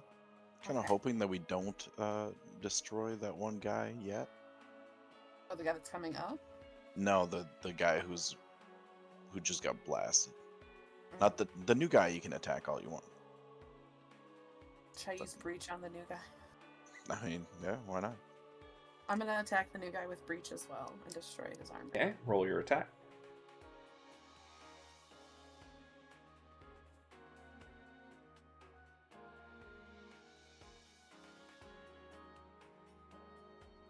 An 8 and a 7, so that's 15. That hits. And then his armor is gone. All right. Armor is gone. All right. I think it's Blair is still left. No, Edgar. Edgar is still left. Thank you. So I just want to check how much MP did you spend so far, Blair? I've used 10. Okay. In that case, I'm going to use an elixir, and I'm going to use my potion rain Okay. to split it up 3 ways. I want to target Zinnia, I want to target Cassandra, and I want to target Blair. Okay. How much do they each recover from that? 25. Okay. So each of you 25 recover MP. 25 MP. 25 plus Ooh, yes. thank you. Yes, thank you. That is very helpful. All right, I believe we are back to the top of the initiative order. The party moves first. Can I go first? Sure. Again? Go for it. Go ahead. I'm a little gun shy at the moment, so. Gonna try to steal my IP back from that weak guy. Go for it. Oh. This is only 10. Against magic defense. Plus 2, sorry, 12. Okay, that succeeds. Take your 2 IP. Bauhauser. And Nice. that guy at the top that you just stole the IP from is going to charge at you with a mace attack. So at this point, they've kind of struck Blair in the leg, who's kind of still recovering, and he's charging up the steps at you. You ruined everything! And takes a swing at you with an accuracy of 9. That's a miss. That's a miss, and so in kind of his blind rage, swings wide, and he's within an inch of his life. You have no trouble predicting his movements and just sidestep him very deftly. It is the party's turn. All right, so go ahead if you have a Do good you idea. Do you mind if I heal us, Levine? I mean, I was gonna use the fact I'm in crisis to do a little bit of damage. Okay, but... that's fine. Then you go first then. Okay, so I'm gonna do. I figure I'm gonna do Shadow Strike at the same time Okay. on the guy coming up the steps. Sure. Roll an attack. So I roll might die. I have to roll my might die first.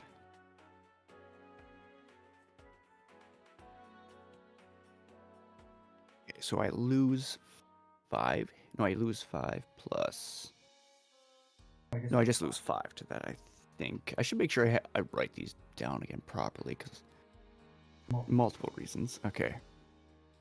All right, so I'm just gonna change my attack to dark. I'll be adding 6 to the damage, not to the attack. All right, I'm gonna rip this dude a new butt. Okay, that's I think it's 11 to hit. 11 will definitely hit. Okay, and then so that's 6 plus 10. That's 16 plus. I said it was 6 for the Shadow Strike down, or it's 5 plus 1, right? Yep. Okay, 16, 22 plus my adrenaline, which is another 6. So that's 28 damage. 28 damage. Okay. And it's dark Yes. damage. Yes. Okay. So do you want to describe kind of how this looks and this takes place? Well, Levine's been just basically spinning her sword on the ground a whole bunch, and she can't like get it up. It's just been point down the whole time, and she's been just elbows banging against walls. And she just gets frustrated, rips the sword upward, hits it into the ceiling, and she's like just pumping dark energy to where she's running down. It's just dragging across the ceiling and blast just mostly just dark and dirt and rock at this guy. Okay. As she hammers it down at him. Alright. In front of him and just boosh. So with that, Levine, just absolutely stymied by this close quarters combat, decides to try something a little bit different and focuses the dark energies of her dark blade power, and the armor begins to enhance it and kind of stirs the blade up a little bit, and you can see shadows start to wrap around it. And with this kind of upward sweeping uppercut strike, you carve into this new guy who's still got his mace raised up in the air, his abdomen wide open for this attack, and you pin him into the ceiling with your blade. And the dark energy is just, it's like sucking, it is it is sucking the energy out of him, and you see his veins start to turn black as the life slowly begins to drain out of him. You have depleted this enemy's hit points in one strike. Um, do you allow your dark energy to kill him entirely, or do you leave him No. unconscious? I leave him unconscious. I basically just pin him with the flat end of my blade with just a bunch of darkness that just smashes into him. Awesome. All right. I believe it's still the party's turn. There's one guy left, and he has 1 HP. The guy from the very beginning. First one to take a shot. He's naked. He's not had a good day. Just had soul steal and Actually realizing and seeing this absolutely devastating strike from Levine, he drops his mace and he says, "Please, I beg you, no more. Nothing is worth this. Please let me go." What do you do? tie him up. That's what Levine's gonna say as she's like lowering this guy on her blade on the ground, trying not to lacerate him too much more. Did you run someone through while I was gone? No. I smashed him into the ceiling. It depleted all his hit points in one hit, apparently, so. Okay. I couldn't hit anything the whole time besides that one thrust kick, and then. That's all that mattered. Yep. But yeah, I mean, we have an opportunity here to get some questions answered, so maybe we should. Yeah, I think that's a good idea. Could try to talk to him. Tying him up is also a solid plan, although I'm also I gonna think work none on. of us run around with rope. Maybe we could tie them up in their shirts or something a little bit. Oh, like do that Take- thing where you like take their shirt and then like tie it around their wrists and stuff. Yeah, Like, something behind like their that.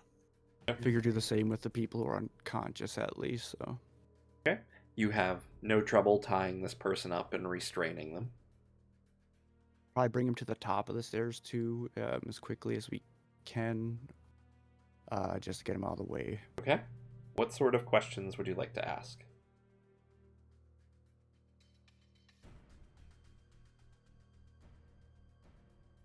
I guess I to get- start with is like what's going on downstairs. Also, what he was like screaming about, because he was the one who screamed out the plan stuff, right? No, it's the other guy. Oh, That guy okay. got That was knocked the out first by dude Blair. that got knocked out by Blair. Okay. Uh, I guess yeah. I'd ask him more about that. Like, what were you talking about with Margulis?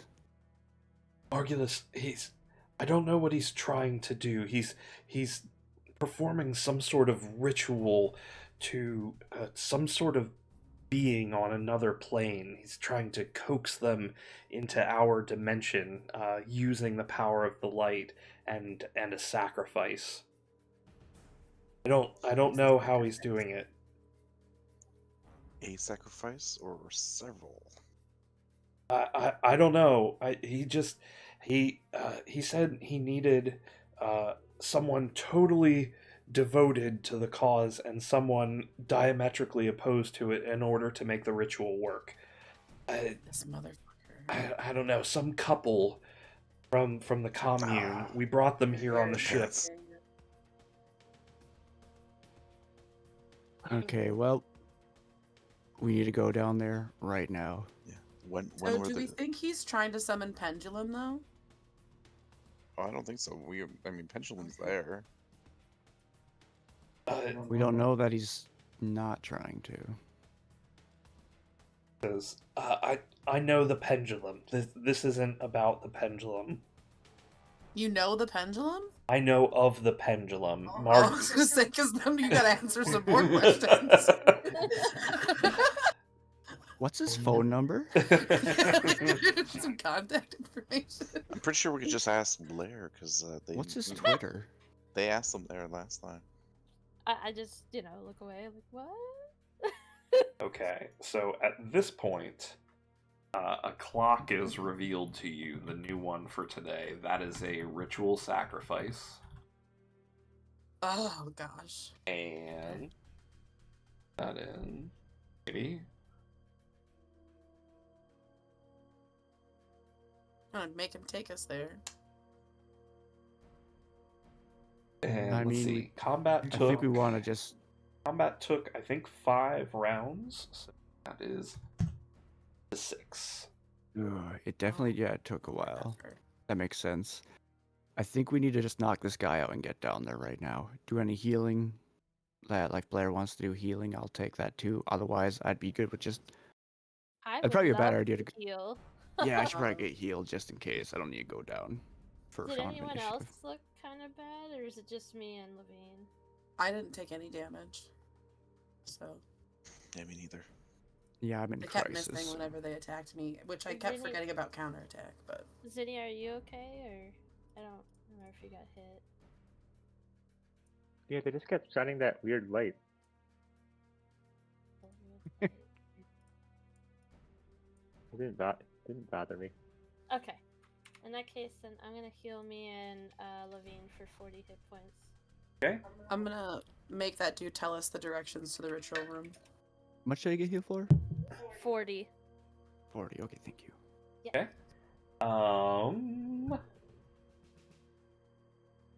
I'm gonna go ahead and say that because you are interrogating this person with how everything worked out, and because it's gonna be pretty advantageous for me as a GM, and along with the opportunity that you folks got, if you go to the World Info tab, you are now going to get more or less a map of this area. Oh, nice. I hope it's Of more. the Elonian Empire.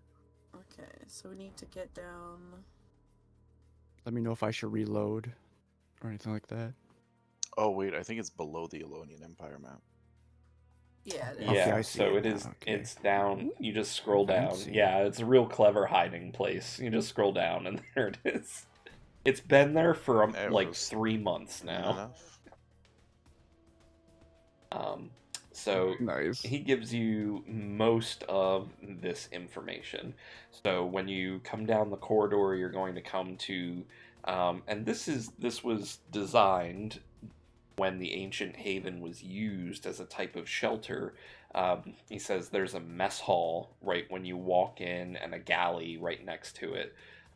That leads. It has a small hallway with some locked doors on the way to the main altar and worship room that is in the northeast corner. If you choose to instead exit east through the hall, you'll find the sleeping quarters for most people, which is just a lot of plain straw mats. And then there is an office for Margulis that is behind a set of curtains in the worship area. And that's as much information as you get from this particular guy. He says, I haven't seen anything further than that. Do you have keys? Do any of you have keys? Says, Search them all for I don't keys. have keys, but the other guy who came up, he was on patrol down there, he might have keys. So we'll look for keys on the other guy then. Okay. Because he's knocked out too, right? Yep. So you check over the bodies, and you do manage to find a set of keys on him. There's probably a half dozen keys on a ring. Yeah, that's fine. And before we go down, once we're done with this guy, I'm gonna put him in a sleeper hold for a second to make sure he's out for a little bit. Oh, how much opposition are we going to expect down there? Oh yeah, Oh yeah, we can still ask some questions too, but I'm definitely want to make that clear too. it's like have him in a preemptive chokehold. Talk now. Says, Where are the drugs going? I don't know exactly. I was posted as a guard up here with the other guy, and there was a patrol down there. I don't know how many patrols there are, but obviously at least one. and then Margulis and some of his most devoted followers are down performing the actual ritual. I don't know if there are any more than that.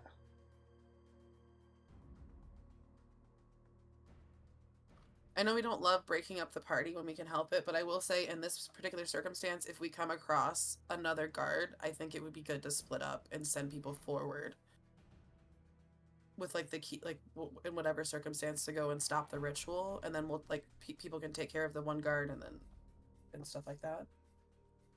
Well, it's I mean, Expect- if it it's sounds free, like don't expect more. yeah, there's only like There one may be way more. in. Yeah. Yeah. I don't know how much splitting up right now. I think the best thing for us to do is just knock this guy out and then get down there as fast as we can. Cause Yeah, and just run. yeah, I don't know if it helps us to split up here because we're just basic. Oh no, one I group wasn't is saying yeah. splitting up here. I was saying if we encounter another person, like before we reach the ritual, Oh, if we encounter another guard, I feel like it might be good to like keep someone behind to take care of that person, like one or two people, and then send the rest forward. Stop the ritual. That's all I'm saying. okay. Just as a preemptive plan.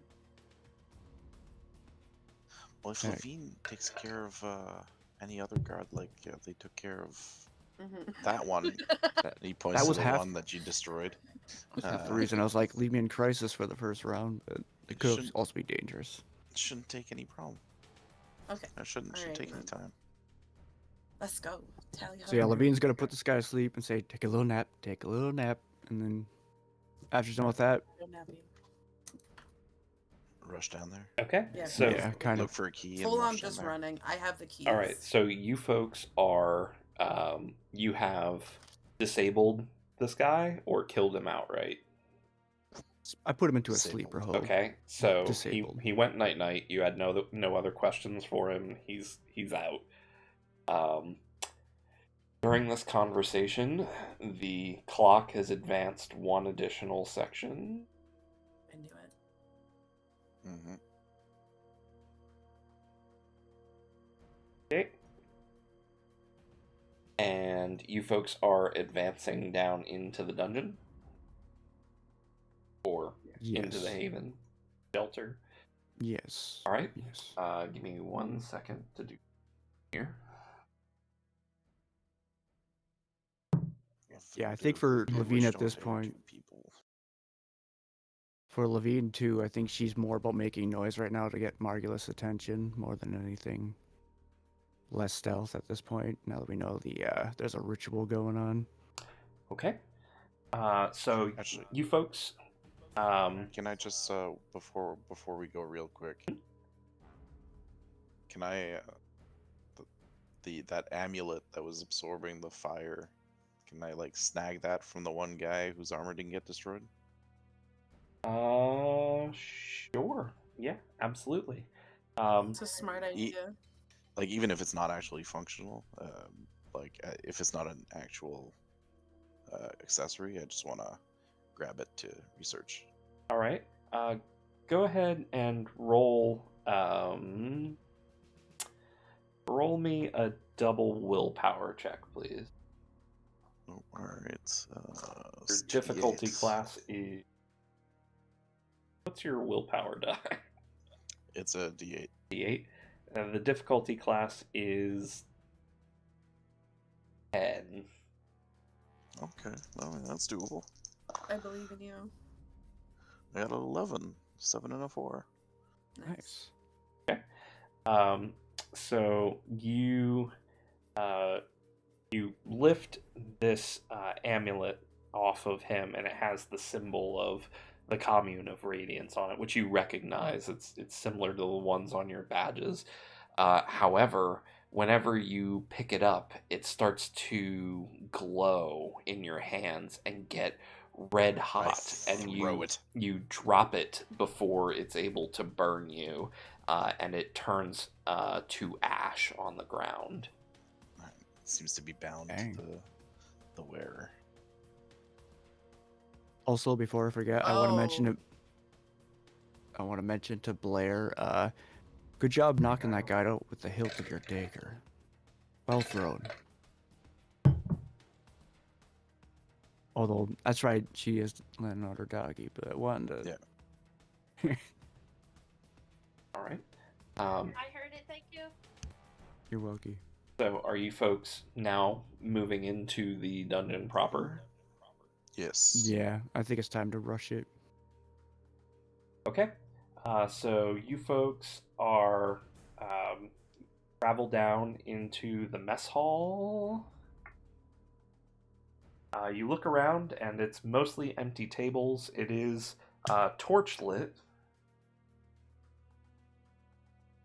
but there appears to be nobody in there. You see exits to the north, which go to the galley. There's quite a few kind of small doorways with kind of like saloon doors, right? They swing both directions. You can go in and out of the galley very easily, but it obscures most of the view into there. Or you have an exit to the east, heading to what you know is the sleeping quarters. They were mentioning going through the galley, right? Like I was. Yeah, we should Yeah. go through the galley I'm just Okay, waiting also- to for avoid the Rush up sleeping quarters. Levine wants to shout at the top of her lungs, "Margulis!" and then just smash it one of the tables out of the way to really get their attention. So they. Do you want to Hopefully get s- all the guards' attentions? there. I mean, That's the best I- idea, but we can't really stop you, I suppose. I mean, I guess I don't have to. I just feel like at this point, we're gonna get the attention anyways. But Yeah, Let's I save can. that I, until I could what- stealth. I could stealth. I don't have to. attention we can try later to is stealth a better little. than attention Yeah. sooner. Save that for That's when we fair. break into the ritual room. Right? And then like shove that one of those energy. shove one of those tables at him. Like So the instead- benches or whatever. Instead, Levine is like teeth grit, just waiting to spring. So she's just high anxiety right now. All right, so you folks are moving into the galley. You've decided not to make a specific loud, distracting noise. Is there any other specifics about how you're moving around in here? Quickly, still, right? We still want to Quickly. just Yeah, get. trying to go fast. Yeah. Okay. Uh, It's like a fast walk, like I guess A not hustle. super stealth, but not super Like they hear loud. footsteps. There's somebody nearby is going to hear the footsteps. It's like but- somebody that really needs to go to the bathroom. Like, we're moving quickly, but we're trying not to detract attention to ourselves. okay. Yeah. Or maybe a number two. I think a number two really describes that more. you Yeah, know? exactly. Well, I didn't want to specify which one. All right, so Yeah, well, you folks fair. walk into the galley and you see what is more or less before you there. On your left are a bunch of barrels and preparation tables and logs, and kind of across from you is a lot of cookware and cooktops and everything. And as you walk into this room, you hear and the door to your east, you hear it unlocking. What do you do? Go stand on that wall where I'm gonna be hidden when the door opens. Okay, I'll get out of eyesight too, and yeah. Okay. Anybody else? So you guys are flanking the corridor, so Yeah, I think Cassandra and I'll be flanking, or like I'll be. I don't know if you can see where I'm clicking. Oh, did I just Basically, reveal it's- something accidentally? I don't know. I can't was see where trying you're to- clicking. I was trying to ping where I was, but Oh, you did. But This isn't clicking on the Foundry. sheets. If you click okay, let me on just Control Z. yeah, if you click on the white part outside, it'll be fine. If you click on the actual map, it'll show you the whole thing and send all of my black boxes to the back. Sorry, I didn't. My bad. I see. That's okay. I won't click it anymore. There we go. But yeah, I'm on the north wall. I'll say Cassandra on south. Sound good? Mm-hmm. Okay. Anybody else? Well, I guess I'm just gonna line up next to them. All right. I'm consulting the map, but I'm staying towards the back. All right. And Zinnia is the only one I think I haven't heard from. Yeah, I'll stay behind them too. Maybe I'll send Zither to the other side so Okay. he can do a pincer attack with his claws.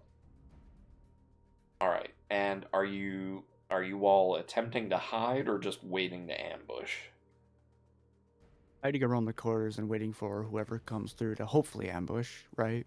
Yeah, kind of a combination of both, like kind of like pressed against the wall, hopefully unnoticeable as the door opens, right? Like right, at least immediately, and then Okay. as soon as they come out, I'm hoping we can like get like whoever sees them first will get the strike, or is my assumption.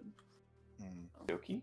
All right, so the door opens and it reveals a single radiant devout wearing robes who has a mace at their side and is holding a torch.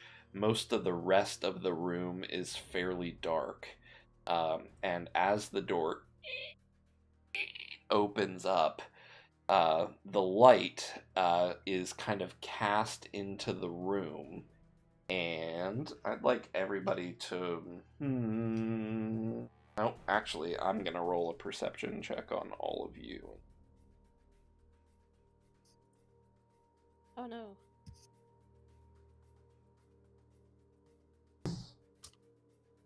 Oh my. Okay. I don't know if it's a good or bad. Oh my. It was a good. Well, good for me. Okay. So Okay. they rolled double sixes. Oh god. And so he opens up the door, and the light just glints off of all of you. And he must have heard some commotion earlier, and on his patrol, he's on kind of heightened alert. And so when the door opens, he says, "Oh," and immediately somehow casts a surprise attack against a couple of you. Let me see. Okay. Well, imagine For the light is what he meant to say. Cassandra and I, at least, since we're in the. So it's going main to be position, Blair, Zinnia, and Zither. Oh, really? And Rude. so to hit against your magic defense, it's going to be a 6. But we're going to add, we get an opportunity. So we're going to add +4 to that and make it 10. Dang. Can I block Zither at least, just in case? Nope, surprise. Oh, I'm that's not fair. hit. So 10 hits Blair, is that right? No, it doesn't. Okay. It hits Edgar. Edgar is not being targeted. Edgar's good. Well, it would have. I'm just saying. Oh, okay. I would think the beat only me person up, that too. would be hit would be Zither in this instance, but I don't know their magic defense. I think Zither's magic defense is either 8 or 10, right? It's 8. 8. Okay. So these lights seem to come off of the flames in this person's excitement and fear at seeing you. And it does, let's see, and it does 19 damage, 19 radiant damage to Zither. Good grief. Okay. Oh no. And so, for the Is sake of Zither brevity here, I'm going to go ahead and say that you folks get the next turn, and then he's going to get one more turn, and then it'll be the rest of you for the initiative order here. For those of you who are choosing to engage. Yeah, I was planning on trying to choke slam if I had the advantage, but we might just be, I think some shadow wings are in order. Yeah, that makes more sense for Zinnia, too, yeah. Yeah, you can attack first if you want to. I do. Okay, go for it. Everyone just looks and gasps as Zither is the only person affected by this blast. Like, wow, you just did that. Yep. It's a 14 to hit. That definitely hits. What's the damage on it? Alright. It is 18 shadow damage and shaken. And shake.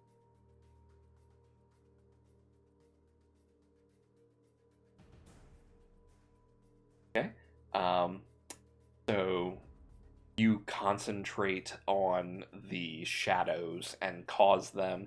I mean, this guy's torch is the one kind of beacon of light in the room after those rays spread out, and you call upon the Shadow Wings power of the Hexi, and it almost seems like the room starts to get smaller, and you hear like a faint kind of monstrous cackle as it shrinks and shrinks further on this guy, and oh god, and it begins to maul into him, doing tremendous damage, much more than you had expected, and he is absolutely frightened. His light is dwindling, and he is in crisis HP.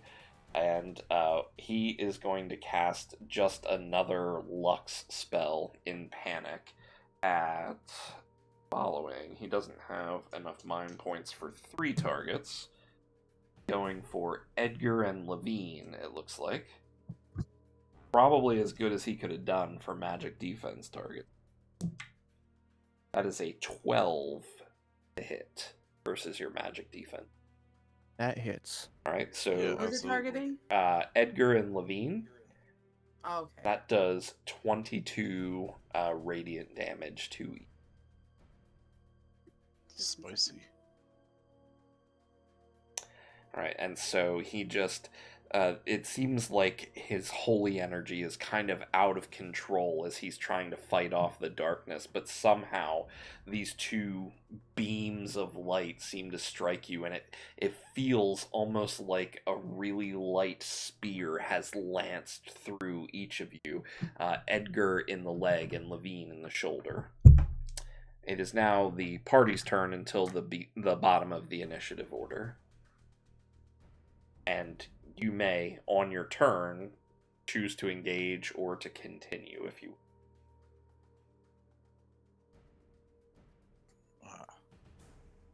And I think at we this just at this need to point, end this. moving through the dungeon and the things that have taken place, the clock has advanced 1 additional section to 8 out of 12 on the ritual sacrifice. It's inconvenient.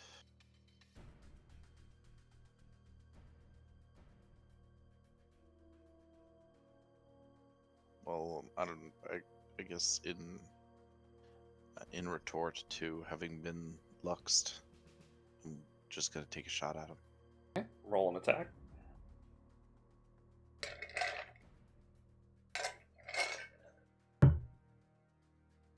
Sorry, did you give me a number? I did not know. Okay. All my dice got all jumbled, so I'm trying to get the right ones.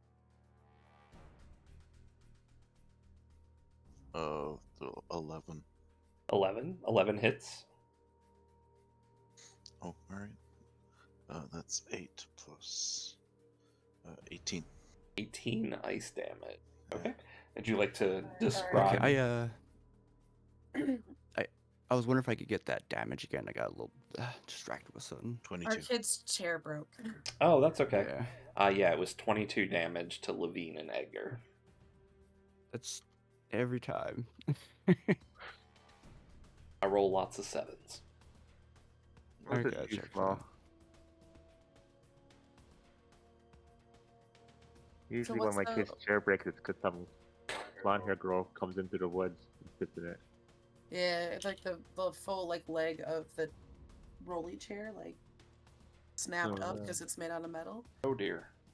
Oh, dang. I don't know how it happened, but yeah, that's we Jason and I both heard a big thump. That's why I was like, I'll be right back. Yeah, I was. Glad, So- glad So everything I is okay. kind of missed a little bit of that. Yeah, Yeah, it he seems hurt like his it's hip. okay. It seems like, but he's fine otherwise. Okay. So everything's good. All right. So Edgar fires in the direction. This guy is just a big, wide open target, carrying a torch in the darkness, and your projectile strikes true and explodes into those ice shards, just eviscerating the kind of the upper left-hand shoulder of this guy, and he actually drops his torch onto the ground, but you can still kind of see him by firelight in this room.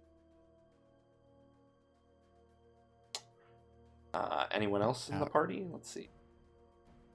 Yeah, I yeah, haven't gone yet, I'm pretty sure. If we rolled initiative or anything, or are we just doing like an So I did like an abbreviated initiative. The Okay. devout got a surprise attack on you folks, and then I think Zinnia went, and then the devout went again for his turn in the initiative order, and now we're just working our way to the bottom of the party. And you folks are welcome to engage or sprint on, or attempt to sprint on, or whatever you would like to do.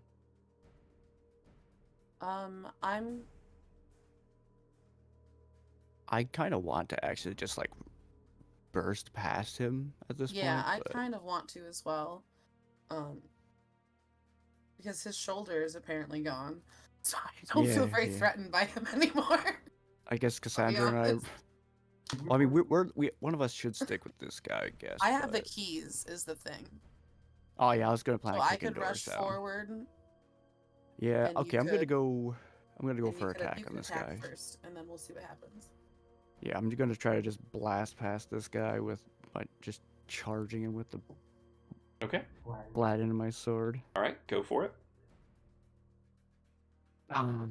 2 3s. That will not hit. Dang, should have frenzied. I think we've got Blair and Cassandra left in the initiative. The people that got hit for 20, was that just Edgar or did- Edgar and And Levine. Levine. Do you guys want a heal? that I'm would be mostly nice. okay, but I'll take it if it's efficient. Yeah, I don't mind. That was Okay, 'cause nearly I know half my Zither, health. Yeah, Zither I needs will. a heal at least. Oh yeah, Edgar's hit. I always forget your hit points are so small. Yeah, I'll Don't worry heal- about. Whoa. Zither ran away. Oh, okay. Then I'm gonna heal both Edgar and Levine for 40. Okay. It is done. Cassandra, your action. Yeah, I'm gonna rush past and get to the door behind him Okay. and try to unlock So that door and get into the ritual room instead. I think it's pretty reasonable to assume that you make it through the door and you turn left going northward in that hallway, and that other door in front of you is locked. Let's make a dexterity and willpower check with a difficulty class currently of 12. Okay.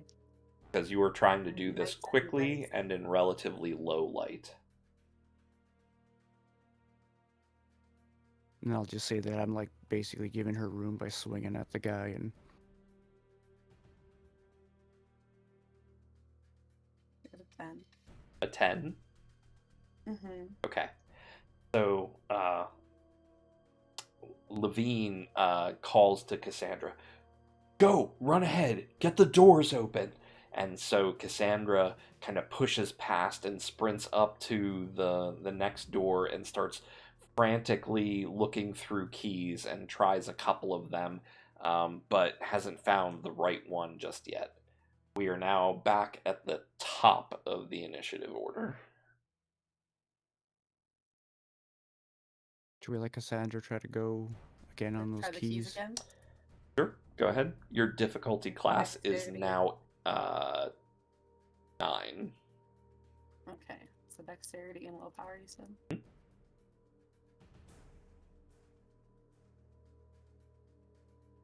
17. 7. Okay. Wow. You after fumbling around and kind of cursing to yourself a little bit, you pick the very next key, slides into the lock effortlessly, just perfectly in there. You turn it and burst through the door into the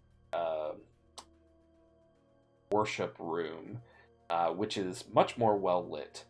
And what you see in there is exactly what's on the map.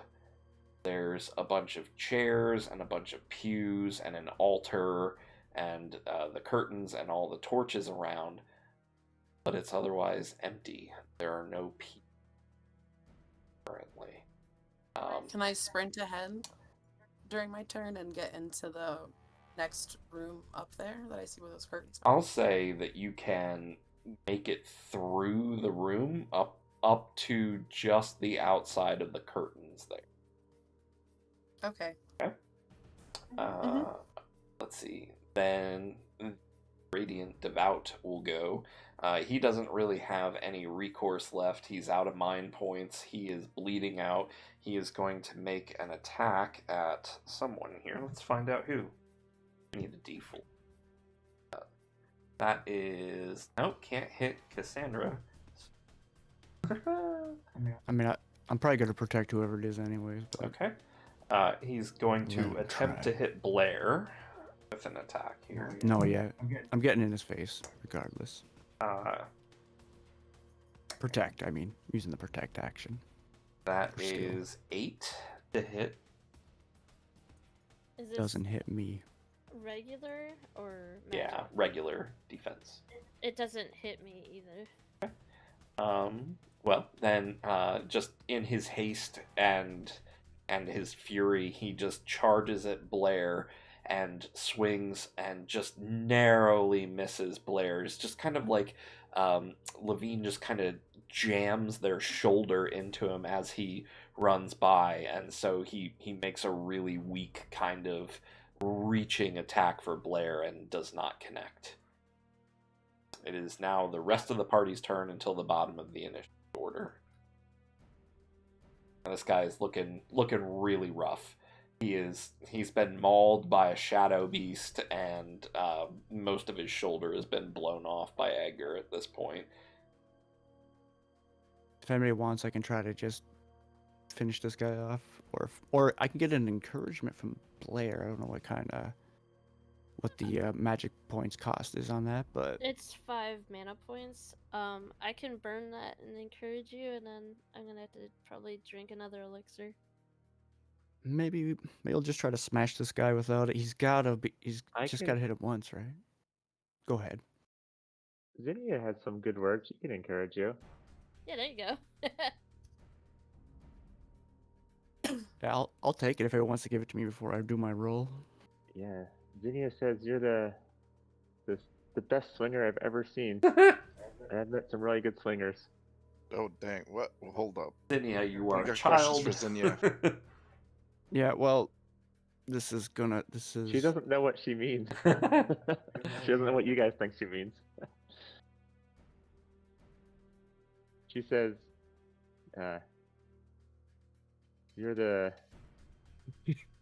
your martial prowess is unrivaled. That sounds I'll like take- something where she would say.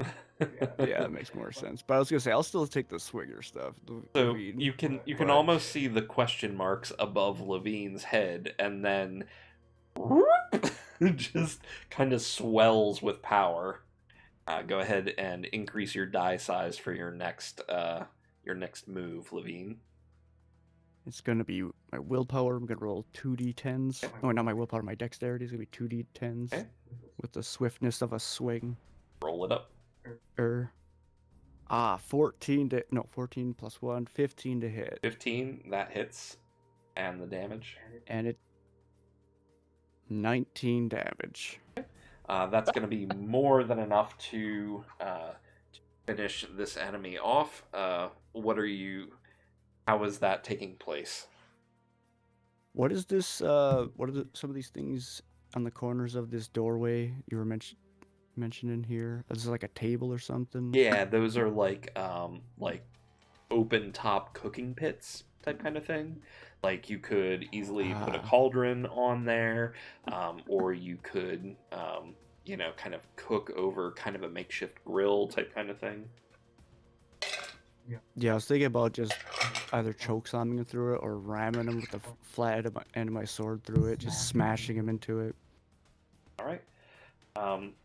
So this guy, this Radiant Devout, As he makes this swing from Blair, it begins to tumble, but their robes are caught by Levine, and you just kind of pull them in, and everybody sees this kind of huge body slam coming as you get one hand just digs into that mutilated shoulder, and the other one kind of under the torso, and you just kind of turn and slam them, and cookware goes flying everywhere. Clang, clang, clang, clang. And is this a fatal blow or a disabling blow? Disabling. Okay. So you more or less make it so that their back kind of comes down and takes the brunt of this, and like just spittle and blood kind of escape them as they connect it. And they are completely incapacitated, with like their legs hanging out of the grill area and just kind of like sunk in there. And so we'll say, for the purposes of this, the clock has advanced one additional section throughout this battle, and everybody can continue as normal. So Cassandra is a little bit separate from the rest of you. Each of the rest of you are kind of like a room and a short hallway behind. What are you doing?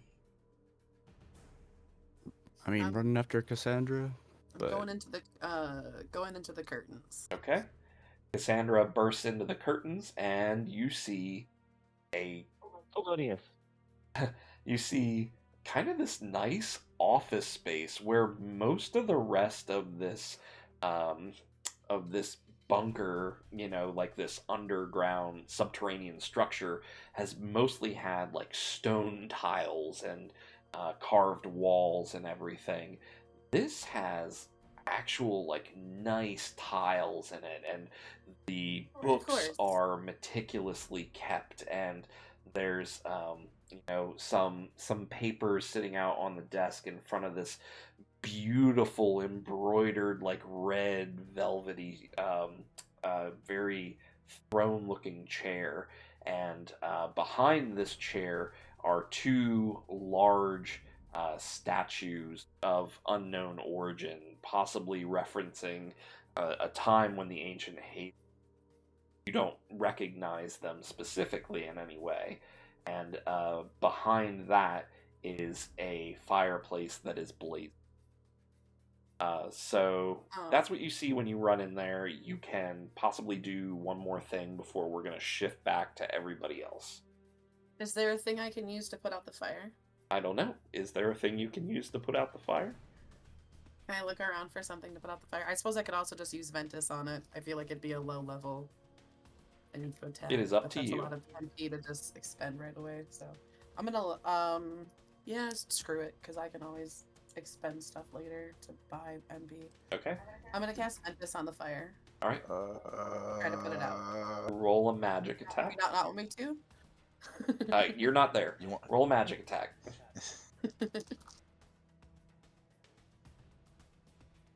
It's willpower and insight.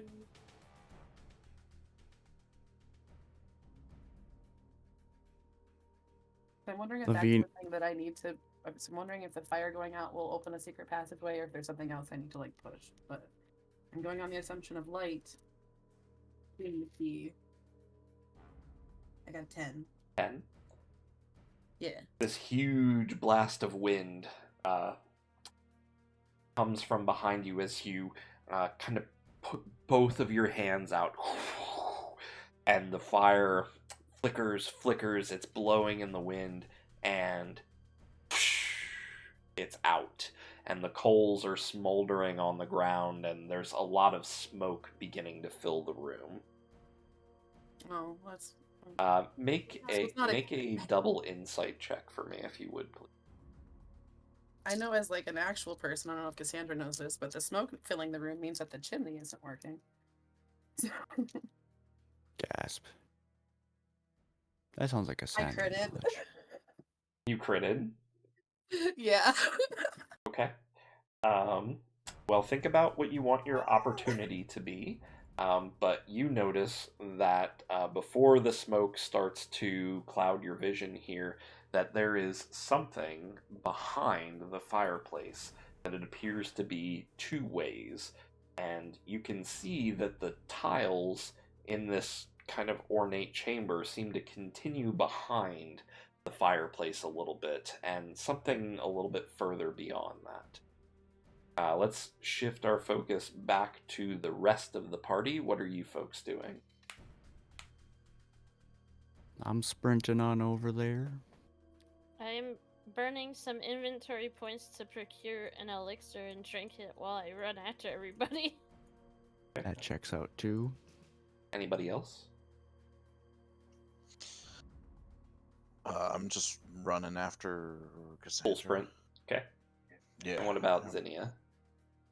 Yep, Full sprint. Zinnia's. Yep, she's very worried. Okay. Everybody that is running in a full sprint, you cross the room, and having knowledge of the layout of this area ahead of time, you folks sprint through the curtains, and you see Cassandra standing in front of the fireplace, seemingly having just cleared it out. Blair, you run and you make it about to the altar or so as you drink this elixir of recovery. You're just lagging behind a little bit behind everybody else. And Gonna get a stomach ache. okay, Chugging Mountain Dew and running. all right. What are you folks doing next? Can I use my opportunity to roll back the ritual clock? You absolutely can. I think it's 2 sections, I'd like to use right? it for. I'd like to use it for that. It's Oh, backed yeah. up to 7 out of 12. Okay. All the commotion and smoke. It just seemed really important to do that. It was either I'm going to open the fireplace in some way or use it to roll back the clock. Nice. So. All right. I guess yeah, Cassandra would have to convey to us what they know. I guess yeah. Yeah, Louise would so ask I'm gonna what's tell going them on. that so I put out the fire using Ventus, and in that process I noticed that there's something suspicious about the fireplace. The wall continues behind it, like the fireplace is blocking something. And we need to get it to move. You see Levine that wants to- if you wanted to, I'm looking at Edgar, and so I'm saying this specifically. it is Yeah. Just like putting that pressure on a little bit. Like, you gotta figure this out. it's kind of it's a larger sized fireplace, right? So it's about as wide as that table that's in there, or about the width of 2 chairs, and about 3 feet high. So it's about 4 feet wide, 3 feet high, or roughly a 1 by 1 meter opening for those of you watching in Canada. Hi, thanks for tuning in. So a person could very easily crawl through there if they wanted to. Oh, so there's So like a there you go. full hole. Yeah, so it's where the while fireplace it was lit, Cassandra, it appeared to you to be kind of like a standard fireplace that appears to be built into the wall, and with the fire raging, you weren't able to see much because it was a relatively tall fire, but whenever you put it out, you see that it's actually a 2-sided fireplace, right? Like you kind of have one that in multiple Oh. rooms of a house, you can have it Mhm. on either side type kind of thing. It's open on Yeah, 2 like that ends. aquarium thing too, where it'll be like in the wall. Exactly, And then, like, the aquarium is on both yes. sides. I So get you it, can see yes. that there's actually a way through there. It's just this Okay. wasn't designed for that purpose. But it functions like that. Will we all fit? Is my question. 1 at a time, sure, maybe 2. Okay. Levine, Because I'm only wondering mostly because I assume Levine's armor is huge, just physically. But Well- anyways, I'm crawling then. I'm fully crawling through that okay. space. No hesitation. I was gonna say Levine wants to gauge if she can smash her way through the fireplace. Stop that. Or like make the hole bigger. I suppose. Yeah, that's what I'm thinking. Because 1 at a time is a little slow. So I'm like, will this table just? Can she take this table? How there's a table? Can it go through the wall? Stuff like that. You're But- trying to assess if it would be possible to juggernaut through this thing? Yes. Okay, make an insight and might check for me, please. Oh, while they're wasting time assessing, I'm just gonna walk through. Okay. I got a 6. You got a 6. Maybe. it's I don't know. It's made of things that you have hewn in half before. It's possible. Or it appears possible to you. I'm not gonna. The fact that it's a maybe right now, and I don't want to start throwing a table in front of the fireplace we need to crawl through. Levine's gonna try to restrain herself and wait patiently. Edgar, roll your willpower die for me, please. Sure.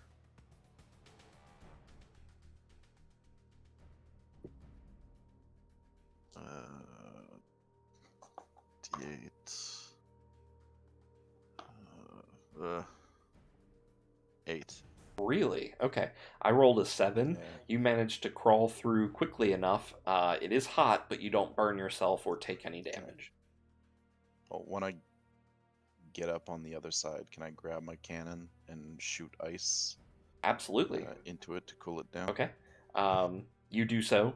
It works, and the coals are instantly cooled and covered over with ice, and the smoke is beginning to rapidly dissipate. Thank you, Edgar. I didn't think about that part when I was gonna crawl through right away. Okay. Who else Okay. is I had a crawling magic arm through or confirming doing it. whatever here? I'm crawling through, yeah. Okay, you crawl through, While no I- problem. Yeah, I'll wait for everyone else to crawl through. I'm just assessing the whole time if I should just smash it, but Zinnia is crawling through. Zinnia crawls through, no problem. Yeah, Blair's like, I'm not used to crawling on my hands and knees, but here we go. Okay. Levine's halfway thinking about grabbing her by the back of her shirt and pants and just sliding her through. But Hey, I'm for that. okay, Levine's gonna since sees Blair hesitate, grabs There by is the ice back of there her now, shirt so and just slide her. Yep. Yeah, I bog him like a Straight penguin. through. It's a little bit fun, but also a little bit bumpy. And you definitely got dirty. I don't know how you feel about being dirty, but you got a little dirty. Since I'm like disguised mode, I'm okay with it. Okay. And Levine, And dare I Levine ask, does a baseball slide through. you're gonna slide through. Shing. Yeah, baseball slide. Awesome. So you kind of slide through on your side and manage to make it through there without hitting your armor on any of the side walls or anything. Okay. You see, all of you before you, you see a set of wooden steps going down.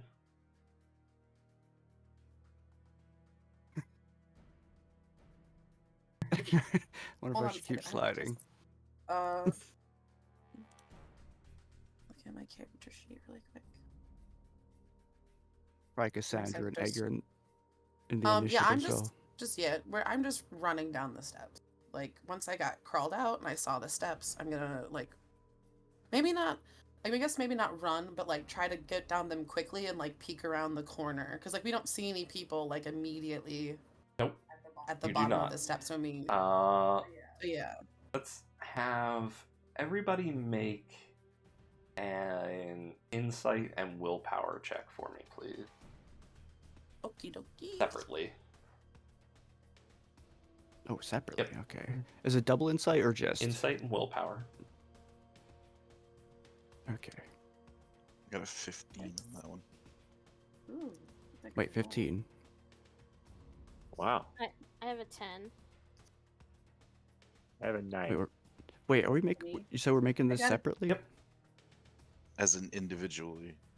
I got a 10. Oh, not a group It's check. 2 Okay. 5s, so close to 2 6s. So everybody with a got 10 or it. higher, you hear as you get to the other side of this fireplace chanting. Soft chanting from further down the corridor.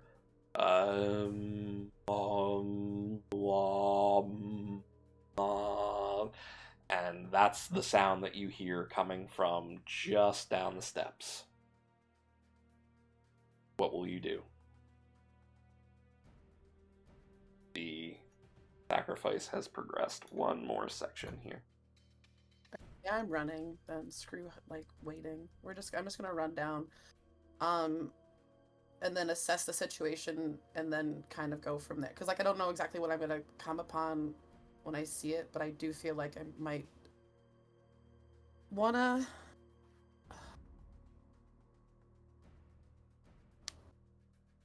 Can I cast Elemental Shroud on people that aren't my allies? I Oh. don't know. Because It I probably only have says it one noted creature. it says up to 3. Yeah, but it's Oh yeah, targets. It's not. yeah. You, Yeah, it just you says could put protect it the on targets. Yeah. So yes, you can absolutely Okay. do that, and the duration is seen. So I will say that yes, you may do this in preparation for the upcoming scene if you would like. Oh, I was more so thinking because if I could do it on the other because I don't know what exactly they're using to On the sacrifice those people, sacrifices. and if I could protect them from the damage with Elemental Shroud, that was kind of what I was thinking. Um, So I'm like I said, I'm gonna run down there and assess the situation. That's my first step. But I was just trying to like make a plan, and I was rambling a little bit. I'm sorry. okay, I think that's still a good thing to prep, though. I so agree with that. you run down and tell you a little bit about what you see. So you have now entered what appears to be the ritual chamber here. There danger zone. are 2 very large burning braziers on either side of the room, suspended from the ceiling. There are crackling coals and ashes against the far wall, and a basin that appears to contain water there. And around, well, let me tell you what else you see. Da-da-da-da.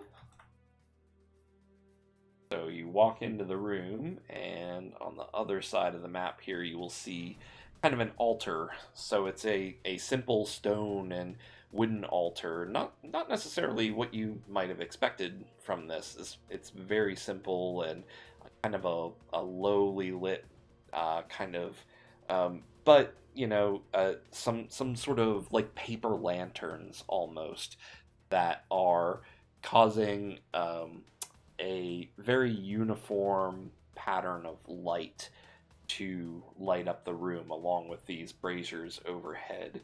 And you see standing over the basin who you can only assume is Faith Speaker Margulis. And on sitting on this slab is the wife of Tiberius, and she is in tears, and Tiberius is attempting to comfort her. There are also 2 additional Radiant Devout members who are chanting with their heads bowed and their hands clenched together in prayer. And everybody at once, seeing Cassandra thunder down the stairs and sprint into the room, they all look at you Good. Hopefully it'll and distract them briefly long enough that stop. it'll- What do you do? I'm going to let's see. I can attack up to 3 people because I'm I like the assuming they're shroud going to idea sacrifice still. her in a way that isn't elemental. So the shroud I don't think will work. Like I have a feeling that they're just gonna like stab her or something if she's like on a stone altar. Mhm. And shroud also doesn't protect from radiant damage is my other issue here. Okay. So I'm going to cast Ignis Okay. on Margulis Okay. and the 2 other radiant people. Okay. I will say Not- that we're the not gonna rest of talk you, first? if you are sprinting down here as well, may similarly do something. And actually, Oh yeah, I'm starting blasting. okay. Just coming in blasting.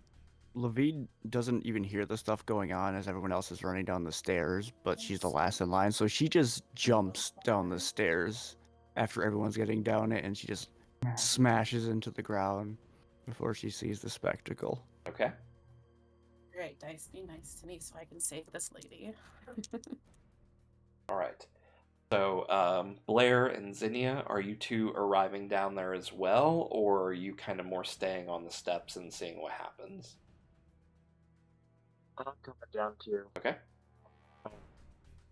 The way you described it, is it like the Tiberius is doing the main ritual, or is there another?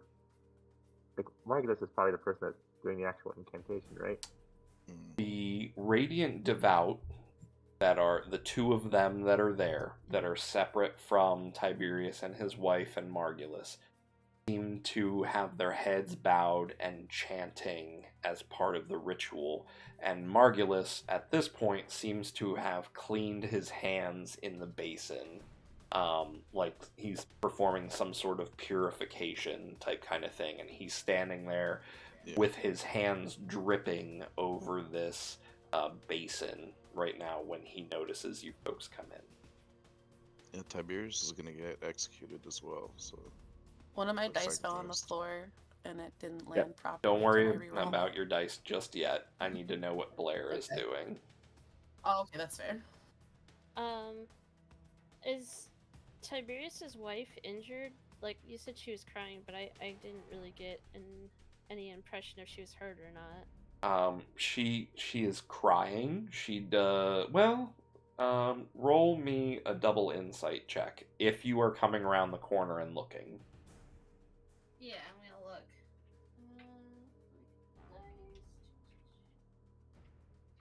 Oh, I think I know what I want to do.